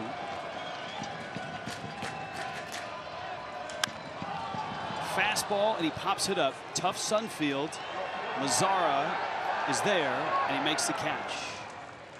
And so now there's 2 outs. And now you've got Olsen, and I'll ask you this, both of you guys. The fact that Olsen's a left-hander, does that negate that breaking ball, that slider that Leclerc's been throwing? I think that's exactly why Piscotty just got the fastball, because he bounced a couple sliders before, probably not comfortable getting that over the plate right now. So they went to the hard fastball up. Well, you got the swing from Piscotty on the fastball away. They go back to it. You get some action. Now you start to feel comfortable with that. I think there's a good chance they might see a first pitch slider from Leclerc here. Nope. A little change up. How about that? 89 miles an hour with good run. That's right. That's a dirty pitch right there, by the way. I mean, first pitch, I know a lot of people ask, what are you changing up off? Well, the 97 that he's expecting. Doesn't matter if he's seen it or not. Down low. Yeah, if he hits a slow ground ball out towards the second baseman, he may have a base hit, because the second baseman, Rougned Odor, is a good 40 feet into right field. Guzman at first is on the line and deep. Ball and a strike. And a break. That looked like a pretty good pitch. That's right at the knees. One of those borderline pitches. Chirinos just sort of rode him out of the zone just a touch, but with that movement heading down, it's a lot easier said than done behind the plate, trying to keep that ball at the bottom. Olsen swings and misses. Well, based on that swing, based on his comfortability with that pitch right now, I think you can all but guarantee he just bought himself another changeup. Especially after bouncing some of the sliders. It looks like he's really not feeling that slider right now. Oakland down to their last strike. And the 2-2. Well, he elevated a 97-mile-an-hour fastball. Counts full. You got Pinder on deck.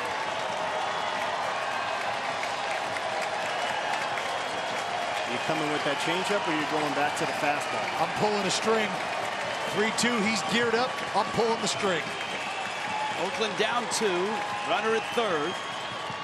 And it's foul. To the slider.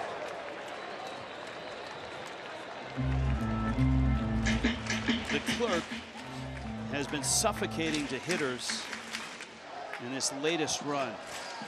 Hitters are 2 for their last 30. Woo. Big shift on for Olsen. He's got big power. Full count, 2 outs. And the pitch. Olsen takes outside, and now the tying run is on base. And here comes Pinder, who has swung the bat well today. He's 2 for 3. Chad Pinder, no doubt, has the ability to hit the long ball. He hit a ball earlier this year, 484 feet, almost up into the treehouse. Well, the gaps are big enough here, too, that if he knocks one in the gap, that could do the trick as well. Olsen with 2 outs will be running crack of the bat. And here's Pinder against Leclerc.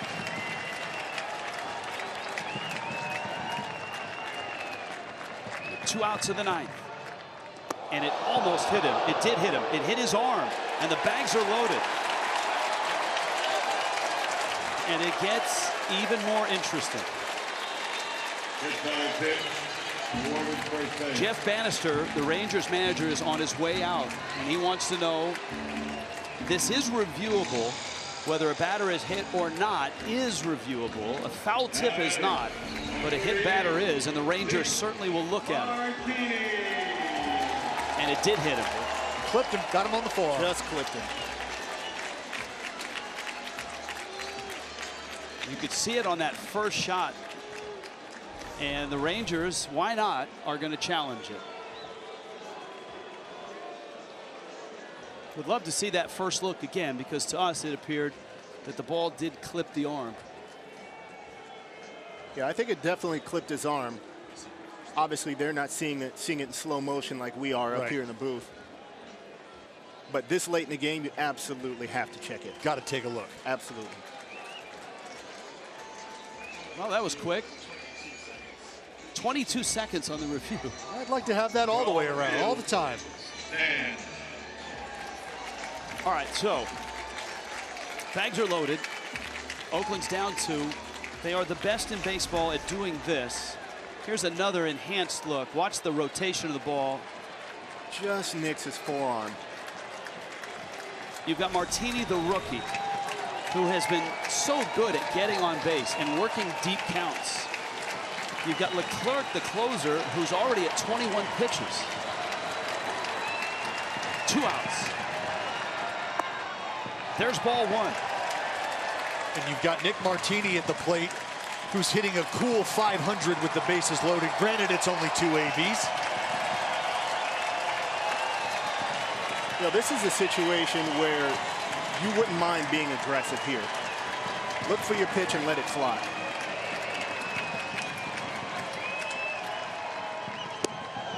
He let it fly. And it's a strike, and it's 1-1. 7 years in the minor leagues in the Cardinal system. Good numbers, but not good enough. And Leclerc lost his ice. Yeah, he popped right out of the chain. Normally you pop a chain when you hit a home run. Pop a chain when you're featuring 97, 98 plus too. Wow. And Martini let it ride. Let's see now. Count 1-1. Tying run is at second. 2 outs. Bottom 9. Leclerc. That's 97. And Martini is behind in the count.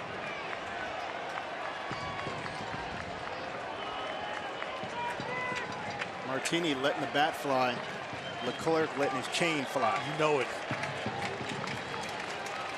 Martini took an early aggressive hack here. 1-2. Lefty. Up. I'm elevating. You got him up? I think I like him pulling the string here. It's Lowry who's on deck for Oakland.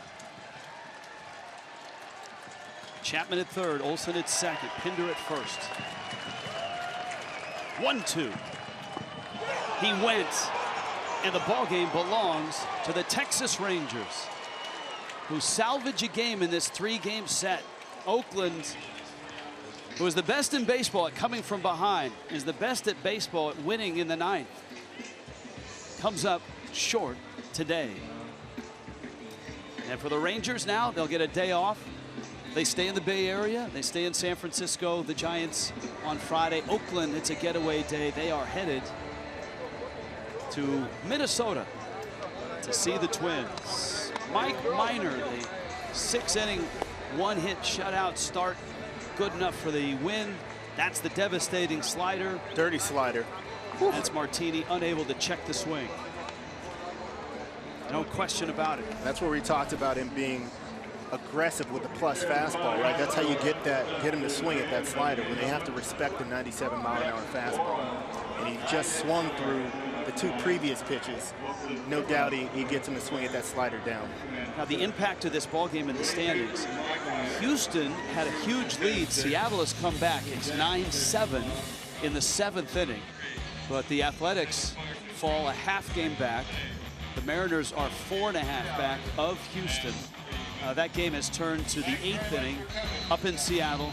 Houston 9 and Seattle 7. Our Guy Haberman down with Joey Gallo, who set the tone early with a home run in the 4th. Guy? He sure did, Rich, and of course Shin Chu led it off with the home run. Edwin's tough against lefties. How did you two have success today against him? I mean, just the way you do against any other pitcher. You try to get him in the zone and, you know, take good swings off him. And, you know, I was fortunate I kind of got a 2-strike pitch that he probably didn't want to make right there. He hung it a little bit, and I was able to, you know, just put the barrel on it, and good things happen. And, you know, Chu jumped on the first pitch. He's done that, you know, a lot this year, and he's very good at it. So it gives you that spark of that energy right there right out of the gate. Of course, the A's are not easy, but you guys have been great in the second half as well. The first 2 games of this series were difficult, just 5 total hits. Where does this Ranger team keep finding the fight? Yeah, I mean, I think, you know, we're going to fight until the end of the season, and, you know, these games mean something to us because they mean something to them, and, you know, we want to be the underdog, and I think, you know, speaking for the offense, you know, we want to show people that, you know, we're not a last place type team, and we can play with the big guys when we want to. So, you know, I think we've been doing that pretty well in the second half. Adrian Beltre, 2 hits today, 1 away from tying Tony Gwynn on the all-time hits list. What's it like being his teammate? It's pretty fun. You know, he's just such a great guy, you know, great teammate. He really helps us out, and he keeps us loose and keeps the young guys, just make sure they're enjoying the game and not taking it too serious, because at the end of the day, you know, it's a game, and, you know, he keeps it like that. He keeps it light. You know, he's probably the best teammate I've ever had. Joey, congratulations on the win. Thanks for the time. Thank you. Guys? All right, thank you. Nice job today, Guy Haberman down there. So the Rangers outlast Oakland. Oakland takes 2 of 3 in this series. Next Thursday, MLB Live on Facebook Watch heads to Cleveland for the first time this year. AL Central leading Indians host the Twins in the finale of a 3-game series. Coverage starts at 1 Eastern for Dallas Braden, Gary Matthews Jr., Guy Haberman, and our entire MLB Network production crew. I'm Rich Waltz saying goodbye. Thanks for watching MLB Live on Facebook Watch.